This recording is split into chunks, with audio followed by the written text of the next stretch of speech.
হরে Krishna. Welcome everyone. তো নরোত্তম দাস ঠাকুরের বিরচিত এইবার করুণা করো বৈষ্ণব সং দিয়ে আজকে আমরা শুরু করব। এইবারও করুণা করো বৈষ্ণব গোসাই, পতিত পাবন তোমা বিনে কেহ নাই। অর্থাৎ বৈষ্ণব গোসাই বৈষ্ণবের কাছে প্রার্থনা করছেন যে তুমি তো হচ্ছে পতিত পাবন, পতিতদেরকে উদ্ধার করো এবং সেই কারণে আমার উপর কৃপা করো, এইবার করুণা করো। যাহার নিকটে গেলে পাপ দূরে যায়, এমন দয়ালু প্রভু কেবা কোথা পায়। তো বৈষ্ণবের কাছে গেলেই পাপ দূর হয়ে যায়, কারণ বৈষ্ণব সবসময় কৃষ্ণ কথা বলবেন। সেই জন্যই সাধু সঙ্গের মাহাত্ম্য সব জায়গায় বর্ণনা করা হয়েছে। এবং বৈষ্ণবের থেকে দয়ালু প্রভু আর কোথাও পাওয়া যায় না। গঙ্গারও পরশ হইলে পশ্চাতে পাবন, দর্শনে পবিত্র করো এই তোমার গুণ।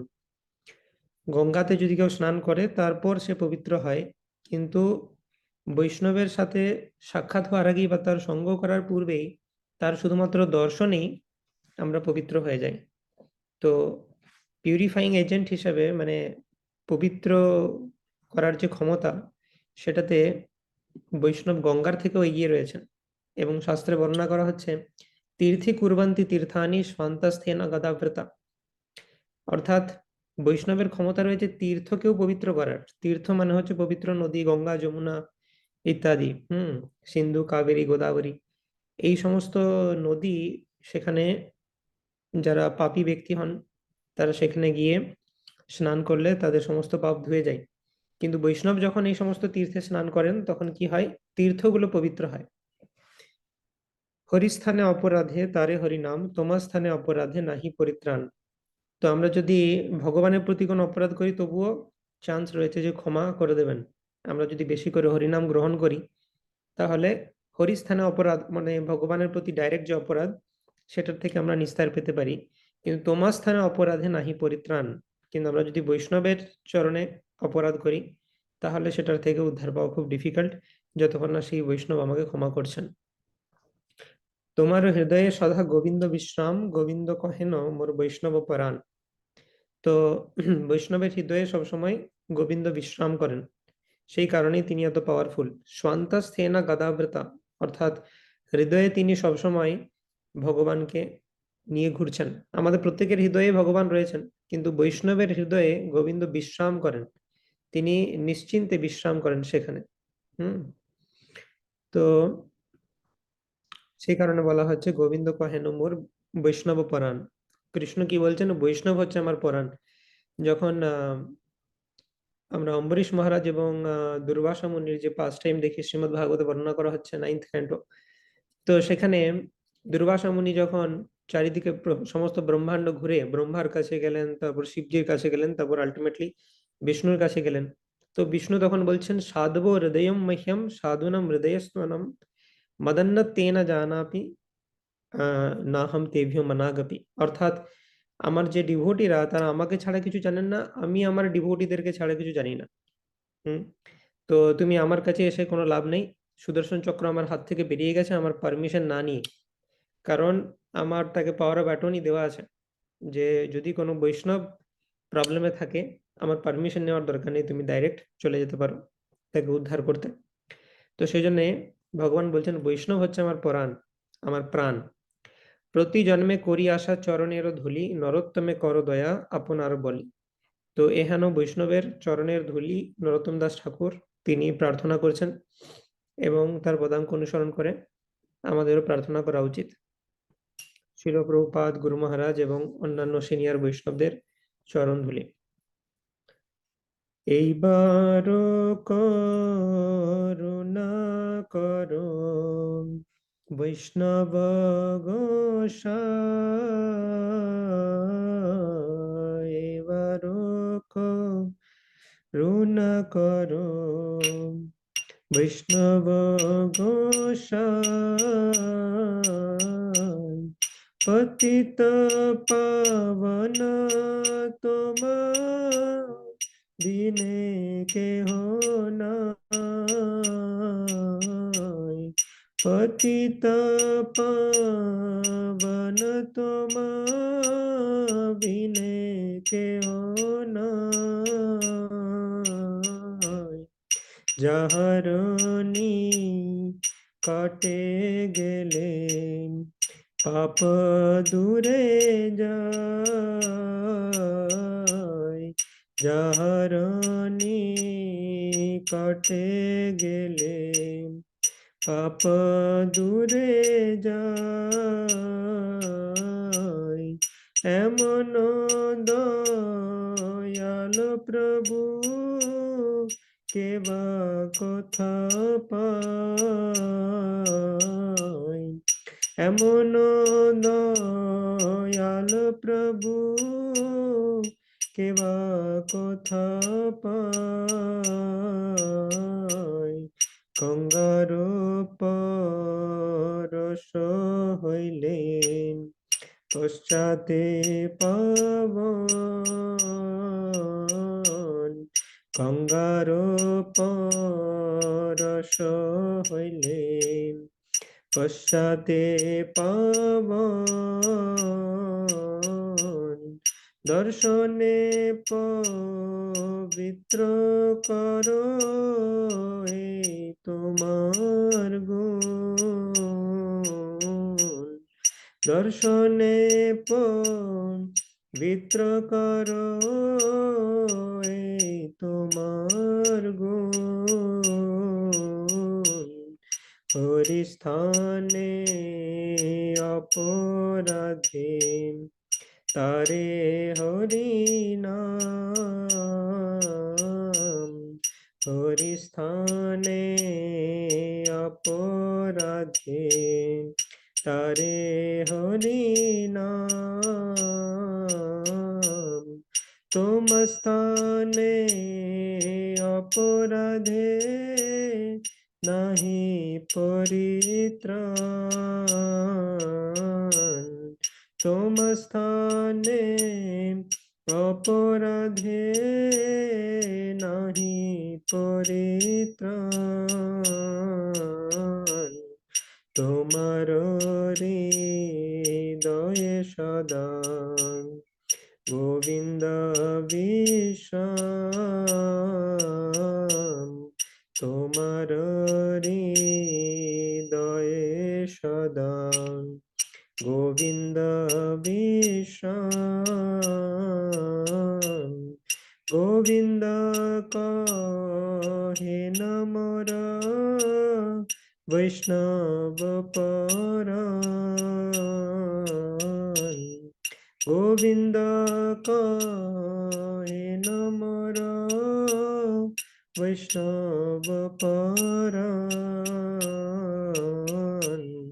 প্রতি জন্মে করি আশা চরণের ধূলি, প্রতি জন্মে করি আশা চরণের ধূলি, নরতমে করো দয়া আপনার বলি,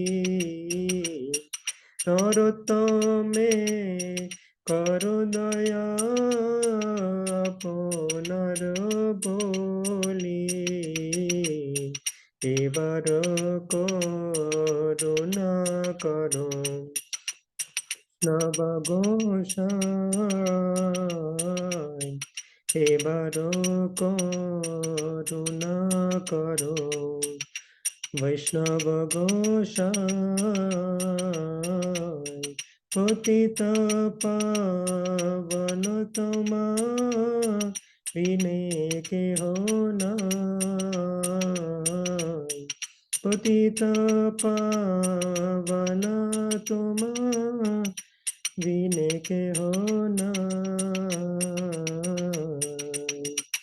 জয় বৈষ্ণব ঠাকুর, জয় বৈষ্ণব ঠাকুর, বৈষ্ণব ঠাকুর জয় বৈষ্ণব ঠাকুর, জয় প্রভুপদ, জয় প্রভুপদ, জগদ্গুরু শিল প্রভুপদ, জয় গুরুদেব, জয় গুরুদেব, পতিত পাবন গুরুদেব, निताय गौर हरि बोल हरि बोल हरि बोल निताय गौर हरि बोल।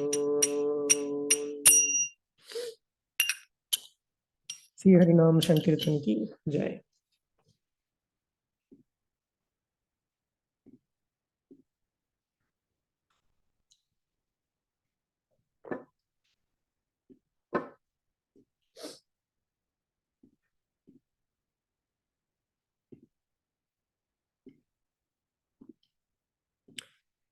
ओम अज्ञानतिमिरान्धस्य ज्ञानञ्जनशलाकया चक्षुरुन्मीलितं येन तस्मै श्रीगुरवे नमः। श्रीचैतन्यमनोभीष्टं स्थापितं येन भूतले स्वयं रूपकदा मह्यं ददाति स्वपदान्तिकं। वन्देऽहं श्रीगुरो श्रीयुतपदकमलं श्रीगुरून् वैष्णवांश्च श्रीरूपं साग्रजातं सहगणा रघुनाथान्वितं तं सजीवं साद्वैतं सावधूतं परिजनसहितं कृष्णचैतन्यदेवं श्रीराधाकृष्णपादान् सहगणा ललितां श्रीविशाखान्वितांश्च नमो ॐ विष्णुपादाय कृष्णपृष्ठाय भूतले श्रीमते भक्तिवेदान्त स्वामिनिति नामिने। नमस्ते सारस्वते देवे गौरवाणी प्रचारिणे निर्विशेष शून्यवादी पाश्चात्यदेशतारिणे वंशाकल्पतरुभ्यश्च कृपा सिन्धुभ्य एव च पतितानं पावनेभ्यो वैष्णवेभ्यो नमो नमः। नमो महावदन्याय कृष्णप्रेमप्रदायते कृष्णाय कृष्णचैतन्य नाम्ने गौरत्विषे नमः। पञ्चतत्त्वात्मकं कृष्णं भक्तरूपस्वरूपकं भक्तावतारं भक्ताख्यं नमामि भक्तशक्तिकम्। हे कृष्ण करुणा सिन्धो दीनबन्धो जगत्पते गोपेश गोपिकान्त राधाकान्त नमोऽस्तुते। तप्त कांचन गौरांगी राधे वृंदावनेश्वरी वृषभानुसुते देवी प्रणमामि हरिप्रिये। नीलाचल निवासाय नित्याय परमात्मने बलभद्रा सुभद्राभ्यां जगन्नाथाय ते नमः। जय श्री कृष्ण चैतन्य प्रभु नित्यानंद श्री अद्वैत गदाधर शिवासादि गौर भक्तवृंद। हरे कृष्णा कृष्ण कृष्ण हरे हरे हरे राम राम राम हरे हरे। हरे कृष्णा। তো সকলকে আবার সুস্বাগতম। আমরা কন্টিনিউ করব বৈষ্ণব এটিকেট কোর্স। ওকে, তো আগের দিন আমরা আলোচনা করেছিলাম ড্রেসিং নিয়ে। তার আগে আমরা আলোচনা করেছি ইন্ট্রোডাকশন। দুটো ক্লাস অলরেডি হয়েছে যেখানে আমরা বৈষ্ণব এটিকেটের গুরুত্ব নিয়ে আলোচনা করেছি, যে কিভাবে এই বৈষ্ণব এটিকেট হচ্ছে অ্যাকচুয়ালি পিওর ডিভোটির বিহেভিয়ার। পিওর ডিভোটির ন্যাচারাল বিহেভিয়ারই হচ্ছে এটা, কিন্তু আমরা যেহেতু পিওর ডিভোটি নয় আমাদেরকে কিছু external rules and regulations follow করতে হবে। তো এসেন্স কি বৈষ্ণব এটিকেটের? স্মর্তব্য সততম বিষ্ণুর বিস্মর্তব্য না জাতুচিত সর্বে বিধি নিষেধস্বর এতয়োরেব কিঙ্করঃ। যেন সবসময় কৃষ্ণকে স্মরণ করতে পারি এবং কখনো কৃষ্ণকে ভুলে না যাই, দ্যাট ইজ দ্য এসেন্স। তো কৃষ্ণকে স্মরণ করার জন্য এক্সটার্নাল রুলস এন্ড রেগুলেশন এগুলো ফলো করা ইম্পর্টেন্ট। সেটা যদি আমরা ফলো করি তাহলে সবসময় আমরা কৃষ্ণ কনসিয়াস থাকতে পারবো। এবং বৈষ্ণব এটিকেটের আরেকটি মূল বিষয় হচ্ছে যে সিম্পল লিভিং হাই থিঙ্কিং। যেরকম শিল প্রভুপাদ বলতেন যে সরল জীবন উচ্চ বিচার। জীবন সরল হবে কিন্তু বিচারধারা উচ্চ থাকবে। হাইয়েস্ট ফিলসফি গীতা ভাগবতমের একদম পিওর ডিভোশনাল সার্ভিস, যেটা সমস্ত শাস্ত্রে যা যা বর্ণনা করা হয়েছে তার মধ্যে টপমোস্ট, সেটা একজন বৈষ্ণব ফলো করেন। তো এটিকেটস উইদিন টেম্পল আমরা আলোচনা করেছি, ড্রেসিং নিয়ে আলোচনা করেছি। তো আজকে আমরা মেইনলি আলোচনা করব ক্লিনলিনেস এবং হাইজিন নিয়ে। তো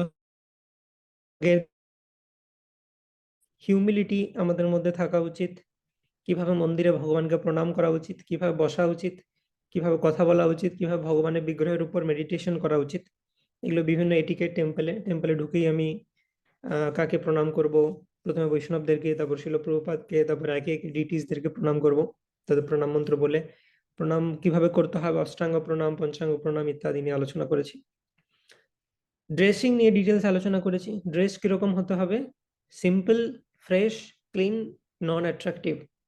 সিম্পল হতে হবে, ফ্রেশ মানে একই জিনিস আমরা বারবার পরছি, সেটা ঘর্মাক্ত সেরকম পোশাক নয়। ক্লিন পোশাক পরতে হবে, ফ্রেশ পরতে হবে, এবং নন অ্যাট্রাকটিভ, যেন আমার দিকে দৃষ্টি আকর্ষণ না করি আমি। ড্রেস ইন 3 মোডস, আর গ্রেস দেবকী মাতাজির বই থেকে আমরা আলোচনা করেছি। ড্রেসিং এবং হেয়ার স্টাইল, সত্য, রজ এবং তমগুণের কি কি, এবং স্পিরিচুয়াল ওয়ার্ল্ডের ড্রেস কি, ধুতি, কুর্তা এন্ড শাড়ি। কণ্ঠিমালা, তিলক নিয়ে আলোচনা করেছি আমরা। তো বিষয় হচ্ছে আমাদেরকে এই সমস্ত রুলস এন্ড রেগুলেশন যেগুলো শিখছি সেগুলোকে অ্যাডাপ্ট করতে হবে as per time, place and circumstances, অর্থাৎ স্থান, কাল, পাত্র বিশেষে আমাকে এই রুলগুলোকে অ্যাপ্লাই করতে হবে। এবং আমার লেভেল অফ ম্যাচুরিটি, সেটা একটা ফ্যাক্টর, সেটা অনুসারে আমাকে অ্যাপ্লাই করতে হবে। ফর এক্সাম্পল, আগের দিন আমরা আলোচনা করেছিলাম যে কিছু কিছু স্ফিয়ারে আমরা তিলক না পরে যাওয়াটাই বেটার। ফর এক্সাম্পল, আদেশ্যাম প্রভু যেরকম বলতেন যে যখন তোমরা কলেজে যাচ্ছ সেই সময় তিলক পরার দরকার নেই। তো যদি কারোর কনফিডেন্স থাকে যে না আমি কনফিডেন্ট, তিলক পরলে কিছু হবে না, তাহলে পড়তে পারে। কিন্তু এটা যেন না হয় যে আমি তিলক পরে যাচ্ছি, লোকজন আমাকে ক্রিটিসাইজ করলো, বাড়িতে এসে আমার মন খারাপ হয়ে গেল, আমি সারাদিন আপসেট, আর ঘর থেকে বেরোতে চাইছি না। এটা যদি নেগেটিভ এফেক্টস থাকে তাহলে সেটা না পড়ে যাওয়াই বেটার।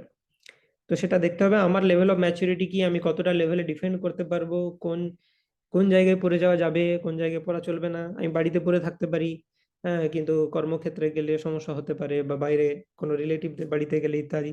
তো আমার সুবিধা অনুসারে, যেটাতে আমার কৃষ্ণ কনসিয়াসনেস এফেক্টেড হবে না, সেই রকম অনুযায়ী আমাকে এই জিনিসগুলোকে অ্যাডাপ্ট করতে হবে। তো এসেন্সটা কি? এসেন্সটা কিন্তু হচ্ছে যে আমরা যেন কৃষ্ণকে স্মরণ করতে পারি, সেটা হচ্ছে এসেন্স। এসেন্স এটা নয় যে আমাকে বৈষ্ণব এটিকেট কোর্সে প্রচুর রুলস এন্ড রেগুলেশন শেখানো হয়েছে, সেগুলোই আমি পালন করে গেলাম, হ্যাঁ, সেটাকে পালন করাটাই আমার জীবনের মেন উদ্দেশ্য, সেটা নয়। এই নিয়মগুলো কেন পালন করছি সেটা জানতে হবে। নিয়ম পালন করছি কৃষ্ণকে স্মরণ করার জন্য। কৃষ্ণকে স্মরণ করা সেটা হচ্ছে হাইস্ট প্রিন্সিপাল। তো এটা যেন নিয়ম আগ্রহের লেভেলে না চলে যায় সেটা আমাদের দেখতে হবে, কারণ প্রচুর আমরা রুলস রেগুলেশন শিখবো। নিয়ম আগ্রহর দুটো অর্থ, এটা হচ্ছে নিয়মযুক্ত আগ্রহ, একটা হচ্ছে নিয়মযুক্ত অগ্রহ। নিয়মযুক্ত আগ্রহ মানে হচ্ছে নিয়মের প্রতি আমার বিশাল আগ্রহ, শুধু নিয়মই পালন করছি, কিন্তু কেন যে করছি আসল পারপাসটা সেটা আমি ভুলে গেছি, সেটাকে বলে নিয়ম আগ্রহ। শুধু নিয়ম পালন করে যাচ্ছি একটার পর একটা। আর নিয়ম আগ্রহ মানে আমি কোনো রুলসই পালন করছি না, সবই চালিয়ে দিচ্ছি ভাবগ্রাহী জনার্দন বলে, সেটাও খারাপ। আবার অতিরিক্ত রুলস রেগুলেশনস পালন করাটাও খারাপ, রূপ গোস্বামী বলছেন। তো সেই জন্য আমাদের জানতে হবে যে কোন জায়গাতে কতটা করলে ঠিক হবে, সেটা আমাদেরকে বিচার করতে হবে। আমরা যদি নিজেরা বিচার করতে না পারি, কাউন্সিলর বা মেন্টরের সাথে ডিসকাস করা যেতে পারে যে এই জায়গাতে আমার কি করা উচিত, এইখানে আমি এইরকম করলে, এই জিনিসটা ফলো করলে আমি কিছু প্রবলেম আসছে, তো আমার কি করা উচিত। So discuss with your mentor or councillor.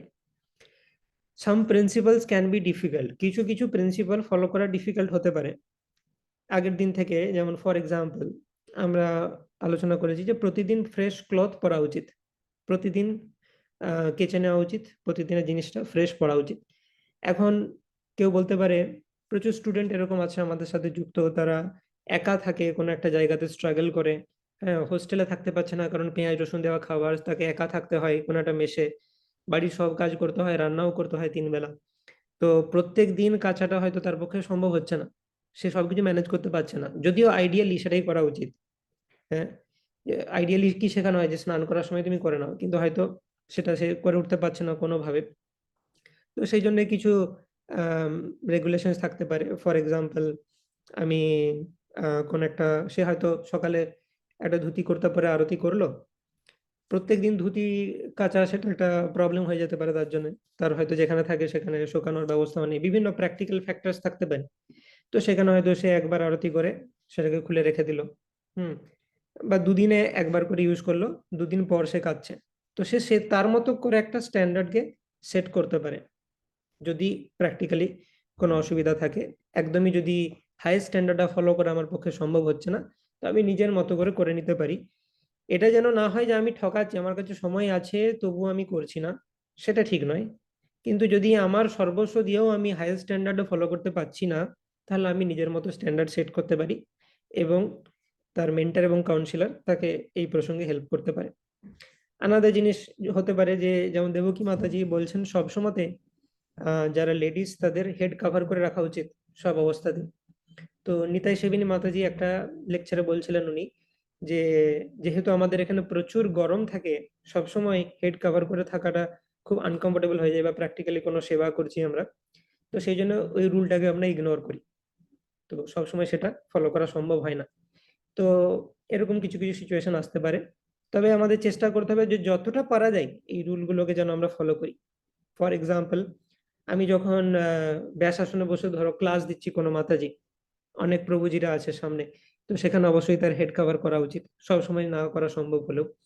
বা কোনো একটা প্রেজেন্ট করছেন মাতাজি, কোনো রিপোর্ট প্রেজেন্ট করছেন সবার সামনে, তো আমি যখন প্রকাশ্যে আসছি, আমি যখন কিচেনে আছি, সেখানে শুধু মাতাজিরা আছেন, দ্যাটস ফাইন, ঠিক আছে, আমি হয়তো সেটা শুধু মাতাজিরা থাকলে অতটা ইম্পর্টেন্ট নয় সেটা। কিন্তু যখন আমি প্রকাশ্যে আসছি, সবার সামনে আমি কিছু প্রেজেন্ট করছি, সেই সময়তে আমি এই রুলটা ফলো করতে পারি, হেড কভার করার। বা আমি গুরুর সামনে যাচ্ছি, অ্যাজ এ রেসপেক্ট আমার হেড কভার করা উচিত। তো কিছু কিছু সিচুয়েশনে, যে সিচুয়েশনে না করলেই নয়, সেগুলো আমরা অবশ্যই করতে পারি। তো আমাদের হাইয়েস্ট স্ট্যান্ডার্ড জেনে রাখা উচিত, এবং স্থান কাল পাত্র বিশেষে সেগুলোকে অ্যাপ্লাই করা উচিত। তো এই ম্যাচুরিটিটা আমাদের থাকতে হবে যে কোনখানে কোন রুলটা অ্যাপ্লাই করতে হবে, কোনখানে কোনটা অ্যাপ্লাই না করলেও চলবে, ইত্যাদি। তো তার জন্য মেন্টর বা কাউন্সিলরের সাহায্য নিতে পারি আমরা। So that's a recap. আজকে আমরা আলোচনা করব ক্লিনলিনেস এবং হাইজিন নিয়ে, which is a very very important topic. Cleanliness অর্থাৎ পবিত্রতা, পরিচ্ছন্নতা ইত্যাদি নিয়ে আলোচনা করব। তো প্রথমে আমরা দেখে নিই বৈষ্ণব এটিকেট ম্যানুয়াল থেকে page number 10 to 12, cleanliness and hygiene.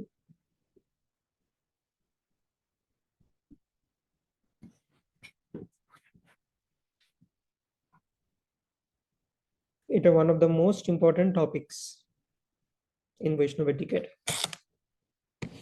As mentioned earlier, fresh clothes must be worn in the temple. তো ফার্স্ট রুল কি ক্লিনলিনেস এবং হাইজিনের? তো তোমরা চাইলে স্ক্রিনশট নিতে পারো বিভিন্ন মোমেন্টে, যদি এই পয়েন্টগুলো নোট করে নেওয়ার থাকে। As mentioned earlier, fresh clothes must be worn in the temple. সবসময় পরিষ্কার পরিচ্ছন্ন পোশাক আমাদের পরা উচিত। ফ্রেশ মানে হচ্ছে আইডিয়ালি, যে আমি একবার পরা মানে সেখানে সোয়েটিং ইত্যাদি হতে পারে, ঘর্মাক্ত হয়ে যেতে পারে, তো তখন সেটাকে অপবিত্র মানা হয়, সেটা কেচে তারপরে আমাদের পরতে হবে। ফ্রেশ ক্লোথস পরা উচিত অ্যাটলিস্ট যখন আমরা টেম্পলে আসছি। After one takes prasadam, the area where the plate was kept must be cleared. One should not step over the area where prasadam was taken because it is considered contaminated. তো প্রসাদ নেওয়ার পর সাইডে হয়তো কিছু প্রসাদের টুকরো ইত্যাদি পড়েছে, তো সেই জায়গাটা সঙ্গে সঙ্গে মুছে নেওয়া উচিত, কেউ যেন সেটার উপর পা না দেয়। তো প্রসাদ পাওয়ার পর সঙ্গে সঙ্গে প্লেট উঠিয়ে সেই জায়গাটাকে পরিষ্কার করে দেওয়া উচিত, সেটা আমার দায়িত্ব। The place where we take prasadam becomes contaminated, কারণ কি সেগুলোতে এঁটো রয়েছে আমার, তো যখনই আমার স্যালাইভা মিশ্রিত আছে সেখানে ইত্যাদি, সেই জায়গাটাকে কন্টামিনেটেড মানা হয়। তো জেনারেলি অনেক জায়গায় টেম্পল হলে প্রসাদ পাই, তো অবশ্যই সেটাকে প্রসাদ পাওয়ার পর ইমিডিয়েটলি পরিষ্কার করে নেওয়া উচিত। and if one steps on that spot then feet must be washed. তো পা পরিষ্কার করা উচিত সেই জায়গাটাতে যদি পা দিচ্ছে কেউ, কারণ না হলে সেখানে নোংরা হতে পারে। The place where the prasadam has been taken must be cleaned right after the prasadam has been taken, because the temple must be very clean. We should be careful that we do not unnecessarily contaminate the temple. কারণ ভগবানের যে temple room, temple হল, সেটা একদম neat and clean থাকা উচিত। তাই প্রসাদ নেওয়ার পর সঙ্গে সঙ্গেই যেন আমরা সেটাকে পরিষ্কার করে ফেলি, সেটা আমাদের দেখতে হবে। One should not enter the temple hall without having washed one's hands and feet after eating. তো প্রসাদ পাওয়ার পর পবিত্রতা কিভাবে আমরা আনবো? হ্যান্ডস এন্ড ফিট দুটোই আমাদের ধুতে হবে, ঠিক আছে। আইডিয়ালি অনেক সময় হাত তো অবশ্যই ধুতে হবে, সেটা আমরা সবাই ধুই, কিন্তু আইডিয়ালি ইন বৈষ্ণব সেটিংস পাও ধুয়ে নেওয়া উচিত, পায়ে সামান্য জল অ্যাটলিস্ট ছিটিয়ে নেওয়া উচিত, তবে সেটাকে মনে হয় যে আমরা পবিত্র হচ্ছি completely. One should enter the temple with clean hands and feet, হাত এবং পা একদম পরিষ্কার অবস্থাতে মন্দির কক্ষে প্রবেশ করা উচিত। One should take bath after passing stool and then enter the temple hall. তো মল ত্যাগ করার পর আমাদের অবশ্যই স্নান করা উচিত। তো এটা একটা ইম্পর্টেন্ট রুল বৈষ্ণব এটিকেটের, যেটা হয়তো আমরা অনেকে বৈষ্ণব হওয়ার পর শিখেছি, তার আগে হয়তো জানতাম না। বয়সেও আমরা এই রুলটা শিখেছি। সেখানে মল ত্যাগের পর অবশ্যই আমাদের স্নান করা উচিত, না হলে আমরা অপবিত্র। এবং মাথায় স্নান করা উচিত, প্রভুজিদের জন্য মাস্ট। তবে সেটাকে পবিত্র মানা হয়। মাতাজিদের জন্য সবসময় হেড ওয়াশ করা বলা হয় না, কারণ তাদের চুল বড় থাকে, শুকাতে প্রবলেম হয় ইত্যাদি।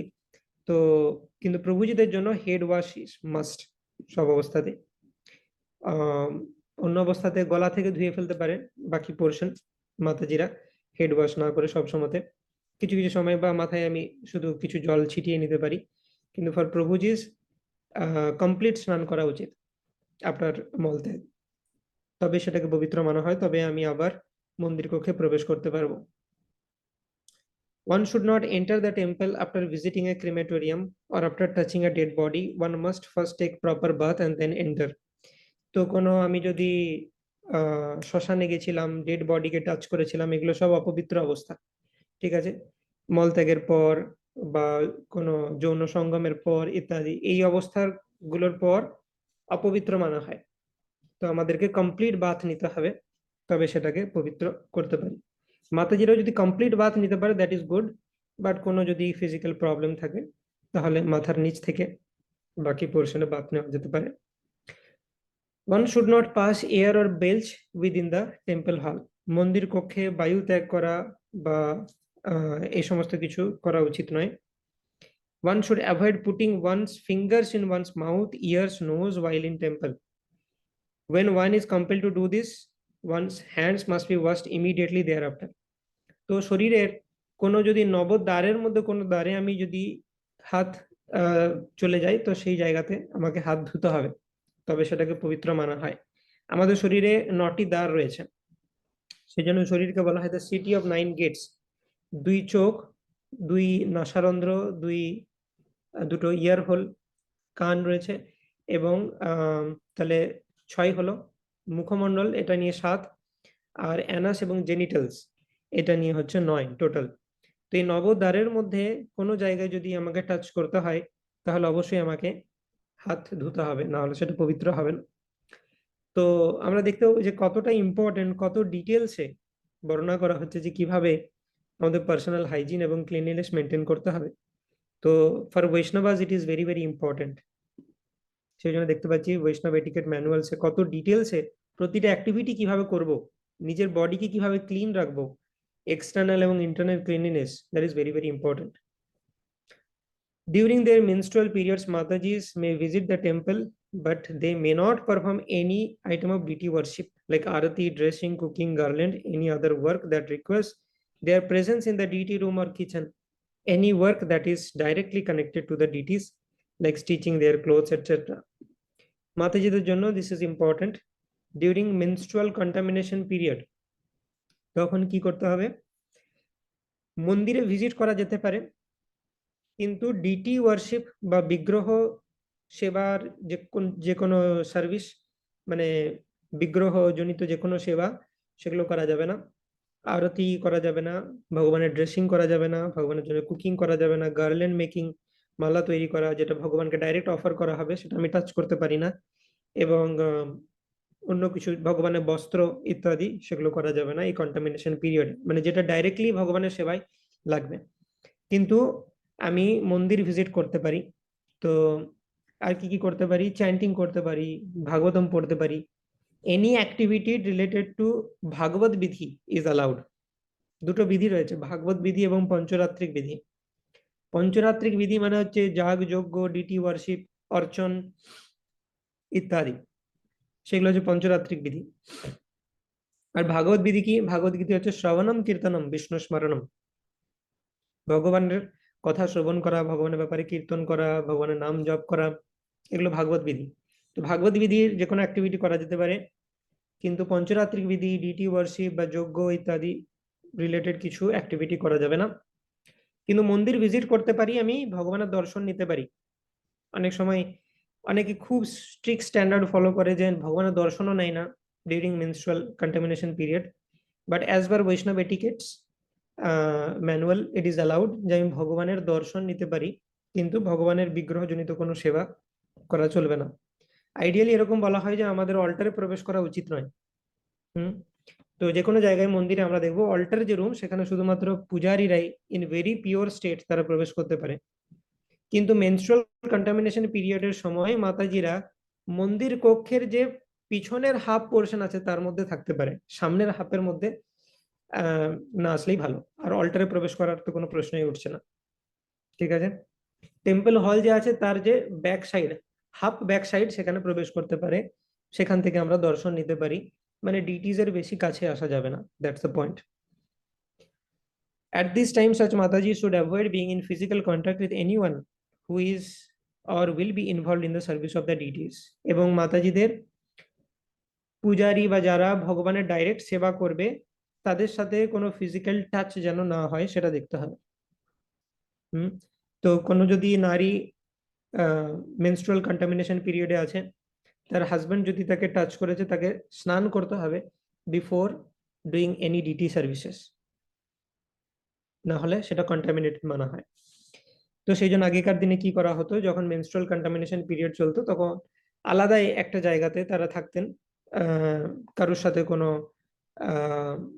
ফিজিক্যাল টাচে না থেকে, এবং তিনি নিজের সাধনা করতেন, ভগবানের নাম জপ করতেন কমপ্লিট সেপারেটলি। তারপর কন্টামিনেশন পিরিয়ড কেটে গেলে আবার নর্মাল কাজকর্ম রিজিউম করা হতো। তো দ্যাট ইজ ভেরি ইম্পর্টেন্ট, যে কারণ কি এই পিরিয়ডের সময় কি হয়, কনস্ট্যান্টলি যেহেতু ব্লিডিং হতে থাকে, মানে এটাও সাফিসিয়েন্ট নয় যে আমি কন্টামিনেশন পিরিয়ডের সময় একবার স্নান করে নিলাম তাহলে আমি পবিত্র হয়ে গেলাম। No, constantly it is bleeding. So therefore এটা কনস্ট্যান্ট কন্টামিনেশন পিরিয়ড, এবং কেউ যদি আমার সংস্পর্শে আসে সেও কন্টামিনেটেড, তাকেও ডিটি সার্ভিসেস করার আগে স্নান করতে হয়। তো এগুলো হচ্ছে বিভিন্ন ক্লিনলিনেস হ্যাবিটস এবং ক্রাইটেরিয়া। একজন জড়জাগতিক ব্যক্তি যার মধ্যে ন্যূনতম পবিত্রতা নেই, সে বুঝতেই পারবে না যে এটাতে কন্টামিনেশনের কি আছে। কিন্তু যারা বৈষ্ণব, যাদের মধ্যে একটা সেন্স অফ ক্লিনলিনেস ডেভেলপ করেছে, তারাই বুঝতে পারে যে কোন জিনিসটা পবিত্র, কোন জিনিসটা অপবিত্র। যেমন কেউ যদি, কারো কনসিয়াসনেস যদি খুব লো থাকে, শুকর, সে বুঝতেই পারবে না যে মলটা কত খারাপ খাবার, সে মনে করবে এটা খুব ভালো জিনিস।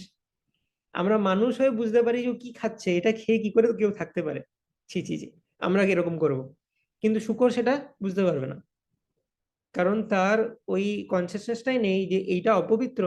কোনো জিনিস, কোনো অপবিত্র জিনিসকে অপবিত্র বলে রেকগনাইজ করার জন্য একটা মিনিমাম পিউরিটি দরকার, না হলে সে বুঝতে পারবে না।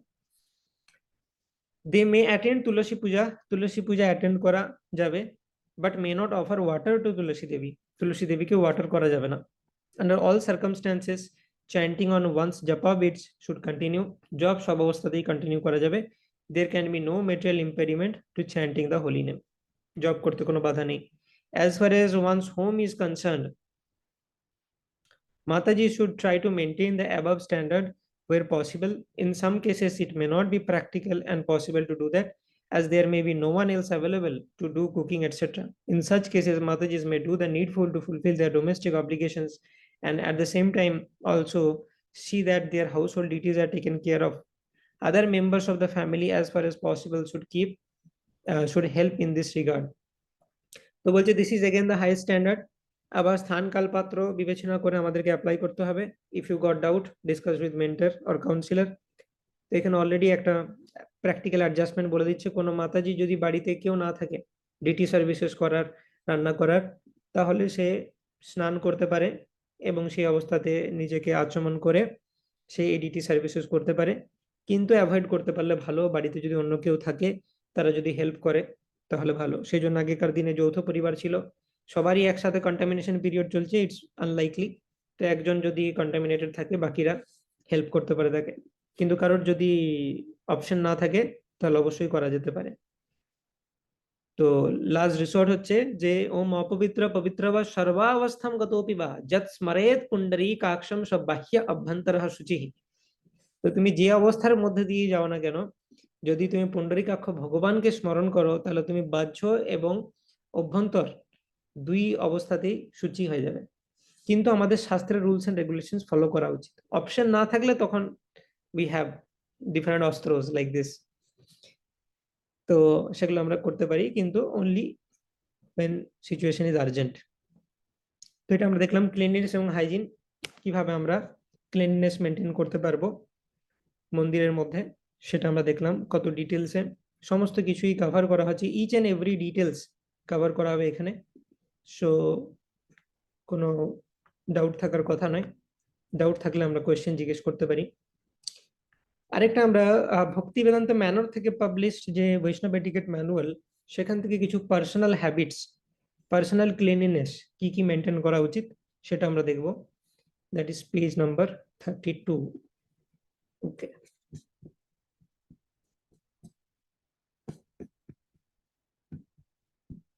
তো এখন আমরা দেখলাম যে ক্লিনলিনেস উইদিন টেম্পল কিভাবে ফলো করা উচিত। And now we are going to personal habits and hygiene. Personal cleanliness মানে সব অবস্থাতেই, এমন নয় যে মন্দির কক্ষে যাওয়ার আগে আমি খুব পবিত্র হয়ে যাচ্ছি, তারপর বাকিটা আমি নোংরা ভাবে জীবনযাপন করি, সেটা ঠিক নয়। পার্সোনালিও আমার সবসময় ক্লিন থাকা উচিত। তো personal cleanliness should be maintained always, সবসময় আমাদের পার্সোনাল ক্লিনলিনেস মেনটেন করা উচিত। After waking up, first drink water kept overnight in a copper vessel, then brush your teeth. Hands should be washed properly with soap after using the toilet, touching the flush or toilet lid, etc. তো কি করা উচিত, সকালে উঠে থেকে আমাদের কি কি করতে হবে সেটা বর্ণনা করা হচ্ছে। তো বলছে প্রথমে আমাদের জল পান করা উচিত, ঠিক আছে, এবং সেটা যদি আগের দিন তাম্র পাত্রে অনেকে জল পান করে, সেটা শরীরের জন্য ভালো। একটা তাম্র পাত্রে জল আগের দিন থেকে যদি রাখা সম্ভব হয়, ওভারনাইট রাখার পর সেই জলটা পান করলে সেটা শরীরের জন্য ভালো। এবং তারপর ব্রাশ করা উচিত, এবং আমরা আমাদের হাত প্রপারলি ধোয়া উচিত সাবান দিয়ে, যখন আমরা কোনো টয়লেটের ফ্লাশ বা টয়লেট লিড এগুলো টাচ করছি। Only the left hand is used to clean oneself after passing স্টুল। শুধুমাত্র বাঁ হাতের ইউজ করে আমাদেরকে মলত্যাগের পর নিজেদেরকে পরিষ্কার করা উচিত এবং হাত সাবান দিয়ে ধোয়া উচিত। কারণ মলত্যাগের পর যখন আমরা ক্লিন করছি, দ্যাট ইজ গ্রস কন্টামিনেশন। আমরা আগের দিন দেখেছিলাম যে বিভিন্ন জিনিস যখন কন্টামিনেটেড হয়, তার ক্লিনজিং এজেন্ট আলাদা আলাদা, সিল্কের জন্য একরকম, কটনের জন্য একরকম, ইত্যাদি। তো এইখানে মলত্যাগের পর অবশ্যই সাবান ইউজ করতে হয়। যখন আমরা মূত্র ত্যাগ করছি বা ইত্যাদি পাসিং ওয়াটার, তখন আমরা সিম্পলি শুধু জল দিয়েও নিজেদের হাত এবং পা ধুয়ে ফেলতে পারি, দ্যাট ইজ অ্যালাউড। কিন্তু মল ত্যাগের পর আমাদেরকে সাবান ইউজ করতে হয়। মানে বেসিক্যালি ট্রেডিশনালি আর্থ এলিমেন্ট, মাটি ইউজ করা হতো, মাটি দিয়ে পবিত্র করা যায়। মল ত্যাগের পর যে ক্লিন আপ প্রসেসটা, সেটা মাটি দিয়ে করা হয়ে থাকে। তো মাটিরই একটা বিকার হচ্ছে সাবান, মডার্ন রিপ্রেজেন্টেশন। তো মল ত্যাগের পর উই হ্যাভ টু ইউজ সাবান বা সোপ ইত্যাদি। কিন্তু মূত্র ত্যাগের পর যেটা শুধুমাত্র জল দিয়েও ক্লিন করা যেতে পারে, হাত এবং পা অবশ্যই দুটোই ধুতে হবে। তো when flushing the toilet, lower the toilet lid first, as bacteria travel almost 2 meters into the air when flush is used. তো যখন আমরা টয়লেটের পর ফ্লাশ করছি, মল বা মূত্র ত্যাগের পর, তো টয়লেট লিডটাকে নামিয়ে তারপর ফ্লাশ করা উচিত, কারণ খোলা থাকলে সেটা 2 মিটার পর্যন্ত ব্যাকটেরিয়া যেতে পারে ফ্লাশ করার পর।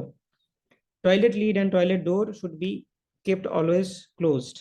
It is a good practice to keep just inside the toilet a pair of slippers for the use solely in the toilet, as many people wear socks when entering the toilet. In warmer countries where socks are not worn, then feet should be washed after entering the toilet. Clean clothes and other items should not be kept on the toilet lid. তো টয়লেটের জন্য separately আমরা sleeper রাখতে পারি, অর্থাৎ জুতো toilet use করার জন্য। এবং কিছু কিছু জায়গায় খুব ঠান্ডার জন্য তারা মোজা পরে থাকে, কিন্তু অ্যাকচুয়ালি টয়লেট ইউজ করার পর পাও ধোয়া উচিত, মোজা না পরে থাকলে পাও ধোয়া উচিত। মলমূত্র দুটোই ত্যাগ করার পর হাত পা ধোয়া উচিত, এবং মল ত্যাগের পর সাবান দিয়ে ক্লিন আপ করা উচিত, দ্যাট ইজ দ্য প্রসেস। এবং সবসময় আমাদের লেফট হ্যান্ড ইউজ করা উচিত মল ত্যাগের পর নিজেদেরকে ক্লিন আপ করার জন্য। তো এই ডিটেলসে শেখানো হয় বৈষ্ণব এটিকেট, যেটা আমাদের মনে হতে পারে দিস ইজ ভেরি নর্মাল, এটা তো সবাই জানি আমরা। তো ঠিক আছে, কিছু কিছু জিনিস আমরা জানি, কিছু কিছু জানি না, কিন্তু সবই এখানে মেনশন করা আছে, ডকুমেন্টেড আছে ইন বৈষ্ণব etiquette manual. One should then bathe in water that is not too hot. A cold splash to conclude one's bath is healthy and refreshes the body and mind for meditation. তো মোটামুটি ঈষদ উষ্ণ গরম জলে স্নান করা উচিত, খুব হট ওয়াটারে স্নান করা উচিত নয়।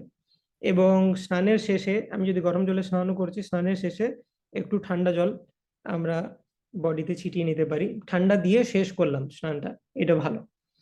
Sannyasis should bathe 3 times a day, grihasthas and brahmacharis at least twice a day. গৃহস্থ এবং ব্রহ্মচারীদেরকে অ্যাটলিস্ট 2 বার স্নান করার কথা বলা হচ্ছে প্রতিদিন, সন্ন্যাসীদের 3 বার।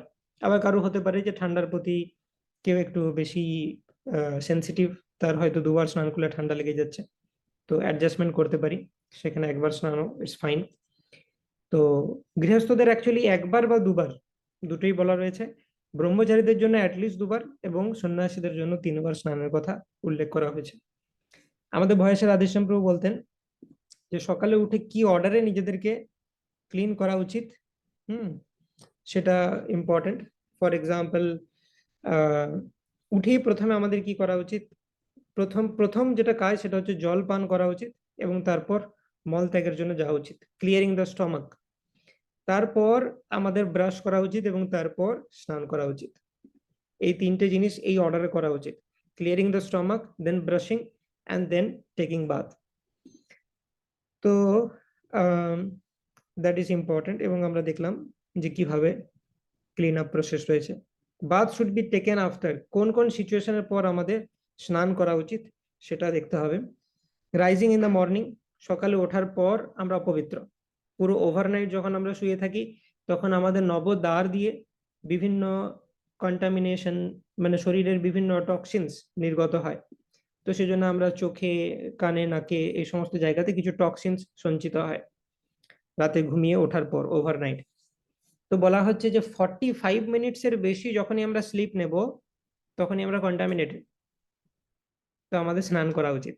অ্যাকচুয়ালি 45 মিনিটসের বেশি স্লিপ নেওয়া মানেই আমরা মোড অফ ইগনোরেন্সে চলে গেছি, সেই স্লিপ থেকে উঠে we should take a bath. যদি একদমই সম্ভব না হয় অ্যাটলিস্ট হাত পা ধুয়ে মাথায় জল ছিটিয়ে আচমন করা উচিত অ্যাটলিস্ট। তো সকালে আমরা যখন ঘুম থেকে উঠি ওভারনাইট স্লিপের পর, that is a contamination period. Long naps more than 1 hour, ভয়েসের স্ট্যান্ডার্ড অনুসারে 45 মিনিটস, বাট এখানে বৈষ্ণব এটিকেট ম্যানুয়ালসে বলছে 1 ঘন্টার বেশি যদি আমরা ঘুমাই, কারো কারো ডে স্লিপ নিতে হতে পারে, হয়তো তাকে অনেক রাত পর্যন্ত কাজ করতে হয়, কিছু সকালে উঠতে হয়, তো দিনের বেলায় তাকে একটু রেস্ট নিতে হয়, সেটা যদি 1 ঘন্টার বেশি হয় আইডিয়ালি স্নান করা উচিত। পাসিং স্টুল, যখন আমরা মলত্যাগ করছি আমরা অপবিত্র হয়ে যাই, স্নান করা উচিত। তারপর শেভিং, যখন দাড়ি কামানো হচ্ছে বা কিছু শেভিং করা হচ্ছে বা হেড শেভ করা হচ্ছে ব্রহ্মচারী সন্ন্যাসীরা ইত্যাদি, শেভিং এর পর আমাদের স্নান করা উচিত। কোপুলেটিং, যৌন সংসর্গ কোনো, হ্যাঁ, তারপর আমাদের স্নান করা উচিত। এক্সেসিভলি পারস্পায়ারিং, গরম আমি খুব বেশি ঘেমে গেছি, একদম জামা পুরো সোয়েটি হয়ে গেছে পুরো, তো সেটাও কন্টামিনেটেড অবস্থা, আমাদের স্নান করা উচিত তারপর। Or being contaminated in any way, আরো যে কোনো অবস্থাতে যদি আমাদের মনে হচ্ছে যে আমি অপবিত্র হয়ে গেছি, ফর এক্সাম্পল কোনো শ্মশানে গেলাম, মৃতদেহকে টাচ করলাম, বা টয়লেট ক্লিন করলাম, আমি মলত্যাগ করিনি কিন্তু টয়লেট ক্লিন করার সেবা ছিল আমার, তারপর আমি contaminated, I have to take a bath. Okay, if a bath cannot be taken after passing stool, for instance whilst at work, then at least one's arms should be washed up to the elbows and mouth rinsed. তো বলছে অনেক সময় যদি কোনো urgent সিচুয়েশনে আমাকে toilet use করতে হয়েছে, আফটার পাসিং স্টুল, আমি হয়তো কর্মক্ষেত্রে রয়েছি, সেখানে তো স্নান করা যাবে না, সেখানে স্নানাগার নেই, সেখানে শুধু টয়লেট রয়েছে, ল্যাট্রিন রয়েছে, কিন্তু স্নানাগার নেই, তো তখন কি করতে পারি, কর্মক্ষেত্রে মলত্যাগ করার পর আমাদের অ্যাটলিস্ট কনুই পর্যন্ত ধুয়ে নেওয়া উচিত হাত ভালোভাবে, এবং মুখ ধুয়ে নেওয়া উচিত, ঠিক আছে, এবং মনে মনে নিজেকে আমি পবিত্র করতে পারি ভগবানের নাম উচ্চারণ করে, বা সামান্য জল নিয়ে সেটাতে আমি ইনভোক করতে পারি the presence of holy rivers, গঙ্গে চ যমুনে চৈব গোদাবরী সরস্বতী নর্মদা সিন্ধু কাবেরী জলেস্মিন সন্নিধিম কুরু, সামান্য জল নিয়ে পবিত্র নদী থেকে ইনভোক করে আমি নিজেকে ছিটিয়ে নিতে পারি, আচমন করে নিতে পারি। বাড়িতে এসে ফুল বাথ নেওয়া উচিত, এবং সেই জামা কাপড় সেটা খুলে রাখা উচিত, কারণ দ্যাট ইজ কন্টামিনেটেড। এগুলো হচ্ছে বিভিন্ন ক্লিনলিনেস স্ট্যান্ডার্ড যেগুলো আমাদের ফলো করা উচিত। বৈষ্ণব ইজ ভেরি ভেরি ক্লিন। যত ক্লিন থাকবো তত কনসিয়াসনেস উন্নত হবে, তত স্পিরিচুয়াল বিষয়গুলোকে আরো বুঝতে সুবিধা হবে, তত কৃষ্ণের কাছাকাছি যাব। Then after wearing fresh clothes begin the day sadhana. তো এইভাবে স্নান করার পর, নিজেকে প্রপারলি ক্লিন করার পর, ফ্রেশ ক্লোথস পরার পর, মানে পবিত্র বস্ত্র পরিধান করে আমার দৈনিক যে সাধনা সেটা শুরু করা উচিত। Hands and mouth should be washed after passing water. After passing water অর্থাৎ মূত্র ত্যাগ করার পর আমাদের হাত এবং মুখ ভালো করে ধুয়ে নেওয়া উচিত, শুধু জল দিয়ে ধুয়ে নিলেও চলবে। Hand should be always washed with soap after touching any unclean parts of the body. কিন্তু আমি যদি কোনো আনক্লিন পার্ট, অ্যানাস, জেনিটালস, এগুলোতে যদি টাচ করেছি তাহলে আমাকে সাবান দিয়ে ধুতে হবে। Specially any of the openings of the body or any body fluids. যদি বডি ফ্লুইডস বা নবদ্বার সেগুলোকে আমি টাচ করেছি তাহলে কিন্তু আমাকে ধুয়ে নিতে হবে। বডি ফ্লুইডস এর মধ্যে যেমন মিউকাস হতে পারে, হুম, আমাদের মিউকাস হতে পারে, নাক দিয়ে হয়তো নাকে টাচ করছেন, মিউকাস লেগে গেল, so then I have to wash hand with soap. তো এটা বডি ফ্লুইডস হতে পারে, বা পুঁজ, রক্ত ইত্যাদি, সেগুলো বডি ফ্লুইডস। এবং নবদ্বারের মধ্যে যদি কোনো দ্বারকে আমি টাচ করেছি, দুই চোখ, দুই কান, দুই নাক, মুখ, অ্যানাস এবং জেনিটালস, তাহলে আমাদেরকে সাবান দিয়ে হাত ধুতে হবে। Washing hands with water alone is sufficient after touching hair, tears, exudations from the eyes. তো জল দিয়ে ধুলে কখন কখন চলবে? যদি আমরা চুল টাচ করি তাহলে আমাকে সাবান দিয়ে হাত ধুতে হবে না। চুল টাচ করার ফলেও হাত কন্টামিনেটেড হয়ে যায়। আমি চুলে হাত দিয়ে তারপর ভগবানের ভোগে থালায় হাত দিতে পারি না, ঠিক আছে? তো চুলে হাত দেওয়া মানেও কন্টামিনেটেড, বাট সেটা শুধুমাত্র জল দিয়ে ধোয়া যাবে। এবারে আমরা যদি টিয়ার্স, আমি যদি আমার চোখে জল মুছি কোনোভাবে, তো সেটাকে খুব বেশি কন্টামিনেশন মানা যায় না, শুধু জল দিয়ে পবিত্র করা যায়। বা চোখে হাত দিলাম, হ্যাঁ, চোখ থেকে কিছু বের করলাম, সেটা জল দিয়ে পরিষ্কার করা যেতে পারে। বাকি অন্য কিছু, সেগুলোকে আমাকে সাবান দিয়ে পরিষ্কার করতে হবে, তবেই সেটাকে মানা যাবে এটা পরিষ্কার। তো এরকম স্ট্যান্ডার্ড রয়েছে প্রত্যেকটা জিনিসের জন্য। দিস মাচ ডিটেলস, আমি বারবার বলছি যে কিভাবে বানানো হয়েছে বৈষ্ণব এটিকেট ম্যানুয়ালস, জাস্ট নোটিস যে কত ডিটেলস প্রতিটা জিনিসকে বর্ণনা করা হচ্ছে। এবং এটা বর্ণনা করা হচ্ছে এই কারণে যাতে আমরা ফলো করি, এমন নয় যে আমরা জাস্ট শুনে রেখে দিলাম। এত ডিটেলস হয়তো আমরা অনেকেই জানতাম না ভক্তিতে আসার আগে বা এই কোর্স করার আগে। Nail should be kept clean and clipped short approximately every 4 days। প্রত্যেক 4 দিনে নখ কেটে নেওয়া উচিত ছোট করে। Before having one's bath. এবং নখ কাটা উচিত সবসময় স্নান করার আগে। স্নান করে আমি যদি নখ কাটি, আমি আবার অপবিত্র হয়ে গেলাম, আমাকে আবার স্নান করতে হতে পারে। Nail should be flush down the sink or toilet. Toilet বা সিঙ্কে সেটাকে ফ্লাশ করে দেওয়া উচিত। নখগুলো এদিক ওদিক যেন দেখা না যায়। আমি ঘরেই কেটে কোনো একটা জায়গায় এক একটা নখ কাটছি, এক এক দিকে ডাইরেকশনে ফেলে দিচ্ছি, এরকম নয়। সেটা হতে পারে একটা ডাইরেকশনে ভগবানের ভোগের থালাতে পড়ে গেল বা ডিটি রুমে পড়ে গেল, এরকম সেটা যেন না হয়। সেজন্য সেটাগুলো ফ্লাশ করে দেওয়া উচিত। ব্রাহ্মণ ইনিশিয়েটেড যারা, they should wrap their sacred threads around the right ear while using the toilet. তো দক্ষিণ কর্ণে ঝুলিয়ে রাখা উচিত, বই থেকে বা বেঁধে রাখা উচিত। দক্ষিণ কর্ণকে মানা হয় যে এটা হচ্ছে খুব পবিত্র। মল ত্যাগ বা মূত্র ত্যাগের পর সেই জন্য কি করা উচিত, যেহেতু কন্টামিনেশন, সেই সময়টা পৈতেকে তুলে রাখা উচিত। পৈতে বা উপবিত, যোগ্য উপবিত, এটা হচ্ছে একটা খুব পবিত্র জিনিস। এটাকে খুব ভালোভাবে হ্যান্ডেল করতে হয়। ব্রাহ্মণ ইনিশিয়েশনের সময় আরো ডিটেলসে বর্ণনা করা হবে হাউ টু হ্যান্ডেল যোগ্য উপবিত। তো মলত্যাগ এবং মূত্রত্যাগের সময় যেহেতু কন্টামিনেশন হয় শরীরে, তো সেটাকে দক্ষিণ কর্ণে তুলে রাখা উচিত। দক্ষিণ কর্ণকে মানা হয় যে সমস্ত পবিত্র তীর্থ এখানে রয়েছে, তো সেইখানে তুলে রাখা মানে যে উপবিত, যোগ্য উপবিত বা পৈতে, সেটা পবিত্র থাকবে এই পিরিয়ডের সময়। Wash hands before honoring prasadam. Wash hands and mouth after honoring prasadam. Wash hands after drinking water if vessel is touched to the lips. Do not spit while eating. Do not spit on water. Devotees should eat carefully so not to spill prasad. তো wash hands before honouring prasadam, প্রসাদ পাওয়ার আগে হাত ধুতে হবে। Wash hands and mouth after honouring prasadam. প্রসাদ পাওয়ার পর হাত এবং মুখ দুটোকেই ভালো করে ধুয়ে নিতে হবে।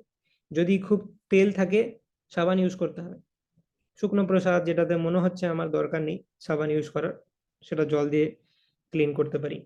Wash hands after drinking water if vessel is touch to the lips. এটা আমরা পরে আরো দেখবো যখন অনারিং প্রসাদমের সময়। জল কিভাবে খেতে হবে তারও এটিকেট রয়েছে।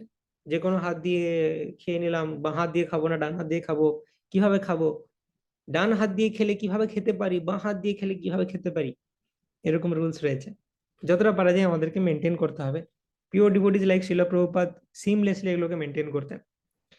তো যদি কোনো গ্লাসে করে খাচ্ছি সেটা যদি আমার মুখে লেগে গেছে তাহলে হাত ধুতে হবে আবার।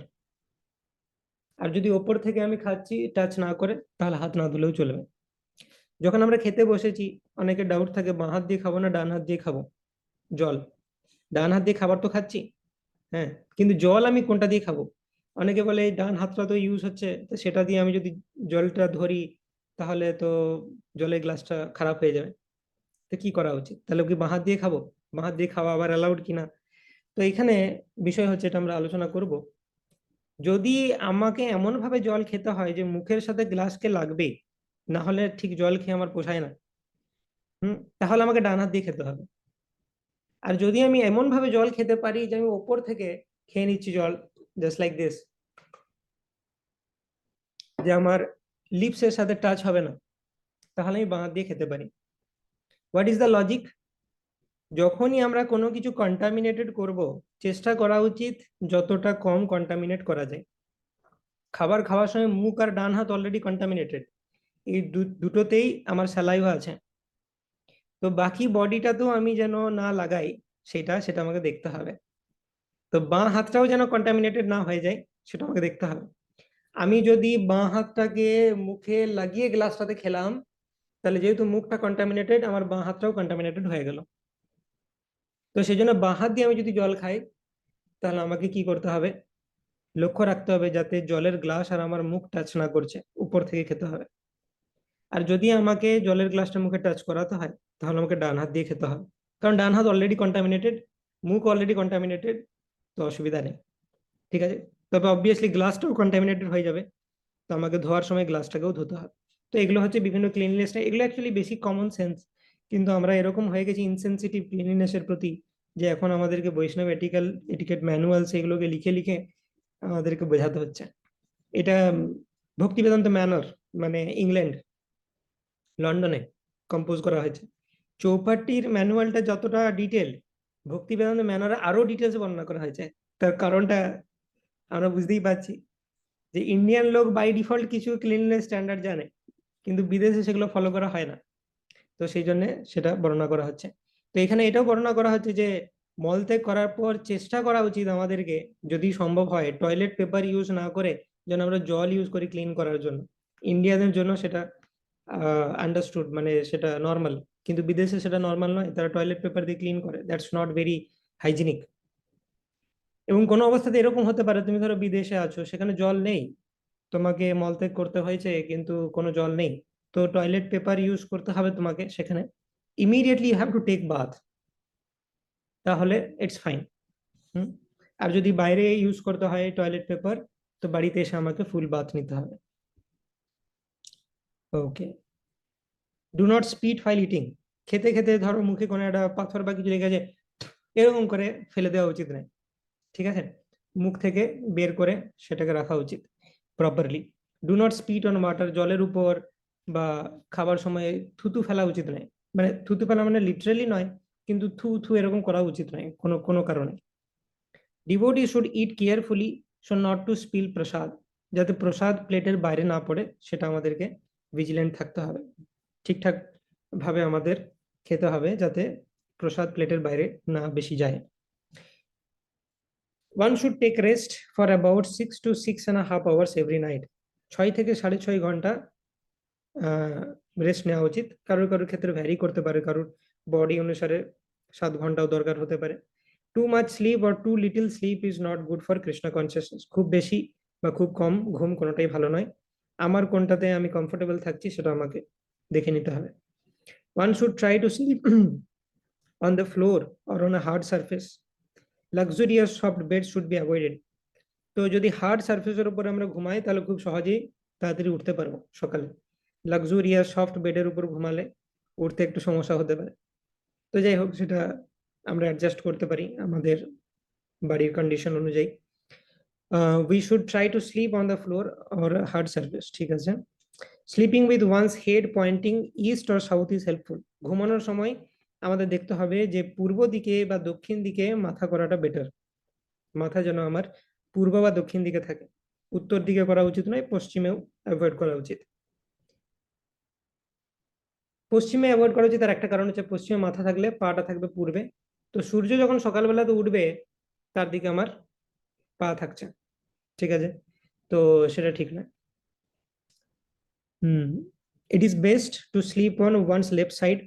বাঁ দিকে একটু কাত হয়ে শোয়া ভালো স্বাস্থ্যের জন্য। If not possible then on one's back.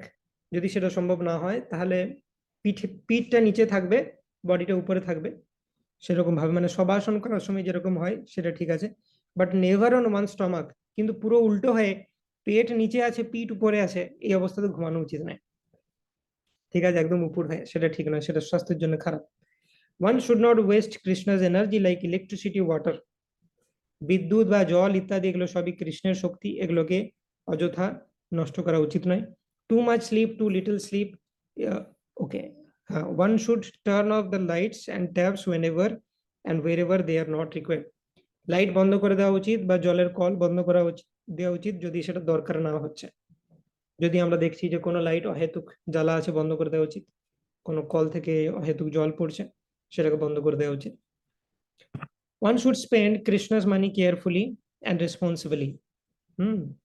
তো কৃষ্ণের যে মানি মানে কৃষ্ণের যে সম্পদ সেটাকে খুব কেয়ারফুলি আমাদের হ্যান্ডেল করা উচিত। সেটা হচ্ছে ব্রহ্ম পদার্থ, তো সেটার সাথে কোনো রকম মানে হিসাবে গোলমাল বা এই ধরনের কিছু করা উচিত নয়। রাধেশ্যাম প্রভু বলেন যখন আমরা বুক ডিস্ট্রিবিউশন করছি, প্রভুপাদের বুক সেল করে যে টাকাটা আসছে সেটা কৃষ্ণের মানি পুরো, সেটা কমপ্লিটলি একটা আলাদা ব্যাগে রাখা উচিত, তার সাথে আমার পার্সোনাল মানিকে গুলিয়ে যেন না ফেলি। কারণ কৃষ্ণের যে মানি সেটার থেকে পুরোটাই মানে যদি একটা পেনিও আমি আমার পার্সোনাল ইউজে লাগিয়ে দিয়েছি সেটা কিন্তু বিশাল কর্মা লেগে যাবে আমার। তো যখন আমরা কৃষ্ণের মানি নিয়ে ডিল করছি, ধরো কৃষ্ণের মন্দিরের জন্য ডোনেশন এসেছে, কৃষ্ণের বুক ডিস্ট্রিবিউশন হয়েছে, সেখান থেকে কিছু মানি এসেছে, সেটাকে কমপ্লিটলি সেপারেট রাখা উচিত, নিজের মানির সাথে যেন গুলিয়ে না ফেলি, সেটাকে আলাদা একটা অ্যাকাউন্ট মেনটেন করা উচিত। That is very important. Asking oneself if this expenditure is really necessary for enhancing Krishna service. Personal মানিও আমি যে রোজগার করছি সেটা কি কৃষ্ণ দিয়েছে তবেই না, সেটাও কৃষ্ণের মানি। তো আমি পার্সোনালিও যখনই খরচ করব দেখতে হবে সত্যি কি এই খরচটা করা দরকার, এই খরচটা কৃষ্ণের সেবাতে লাগছে বা মানে কৃষ্ণ আমাকে দিচ্ছেন, মিনিমাম আমার যতটুকু লাগবে সেটা ইউজ করা অ্যালাউড, বাকিটা আমাকে কৃষ্ণ সেবায় লাগানো উচিত। তো আমাকে সেইভাবে দেখতে হবে যে সত্যি খরচ করার আগে ভাবতে হবে যে এটা খরচ করা দরকার আছে কিনা। Only the right hand should be used for eating, chanting, offering something, accepting something. ডান হাত দিয়ে আমাদের কি করা উচিত, প্রসাদ গ্রহণ করা উচিত, জপ। যখন আমরা কাউকে কোনো কিছু দান করছি বা কোনো দান গ্রহণ করছি ডান হাত ইউজ করা উচিত। বাঁ হাতকে খুব একটা পবিত্র মানা হয় না, সেজন্য ক্লিনিং অ্যাক্টিভিটিতে মলত্যাগের পর ইত্যাদি আমরা বাঁ হাত ইউজ করি। Generally pet should not be kept by devotees. General standard হচ্ছে পোষ্য রাখা উচিত নয়, কুকুর বিড়াল বাড়িতে রাখা উচিত নয় ডিভোটিদের। তার কারণ হচ্ছে তারা আনক্লিন জীব।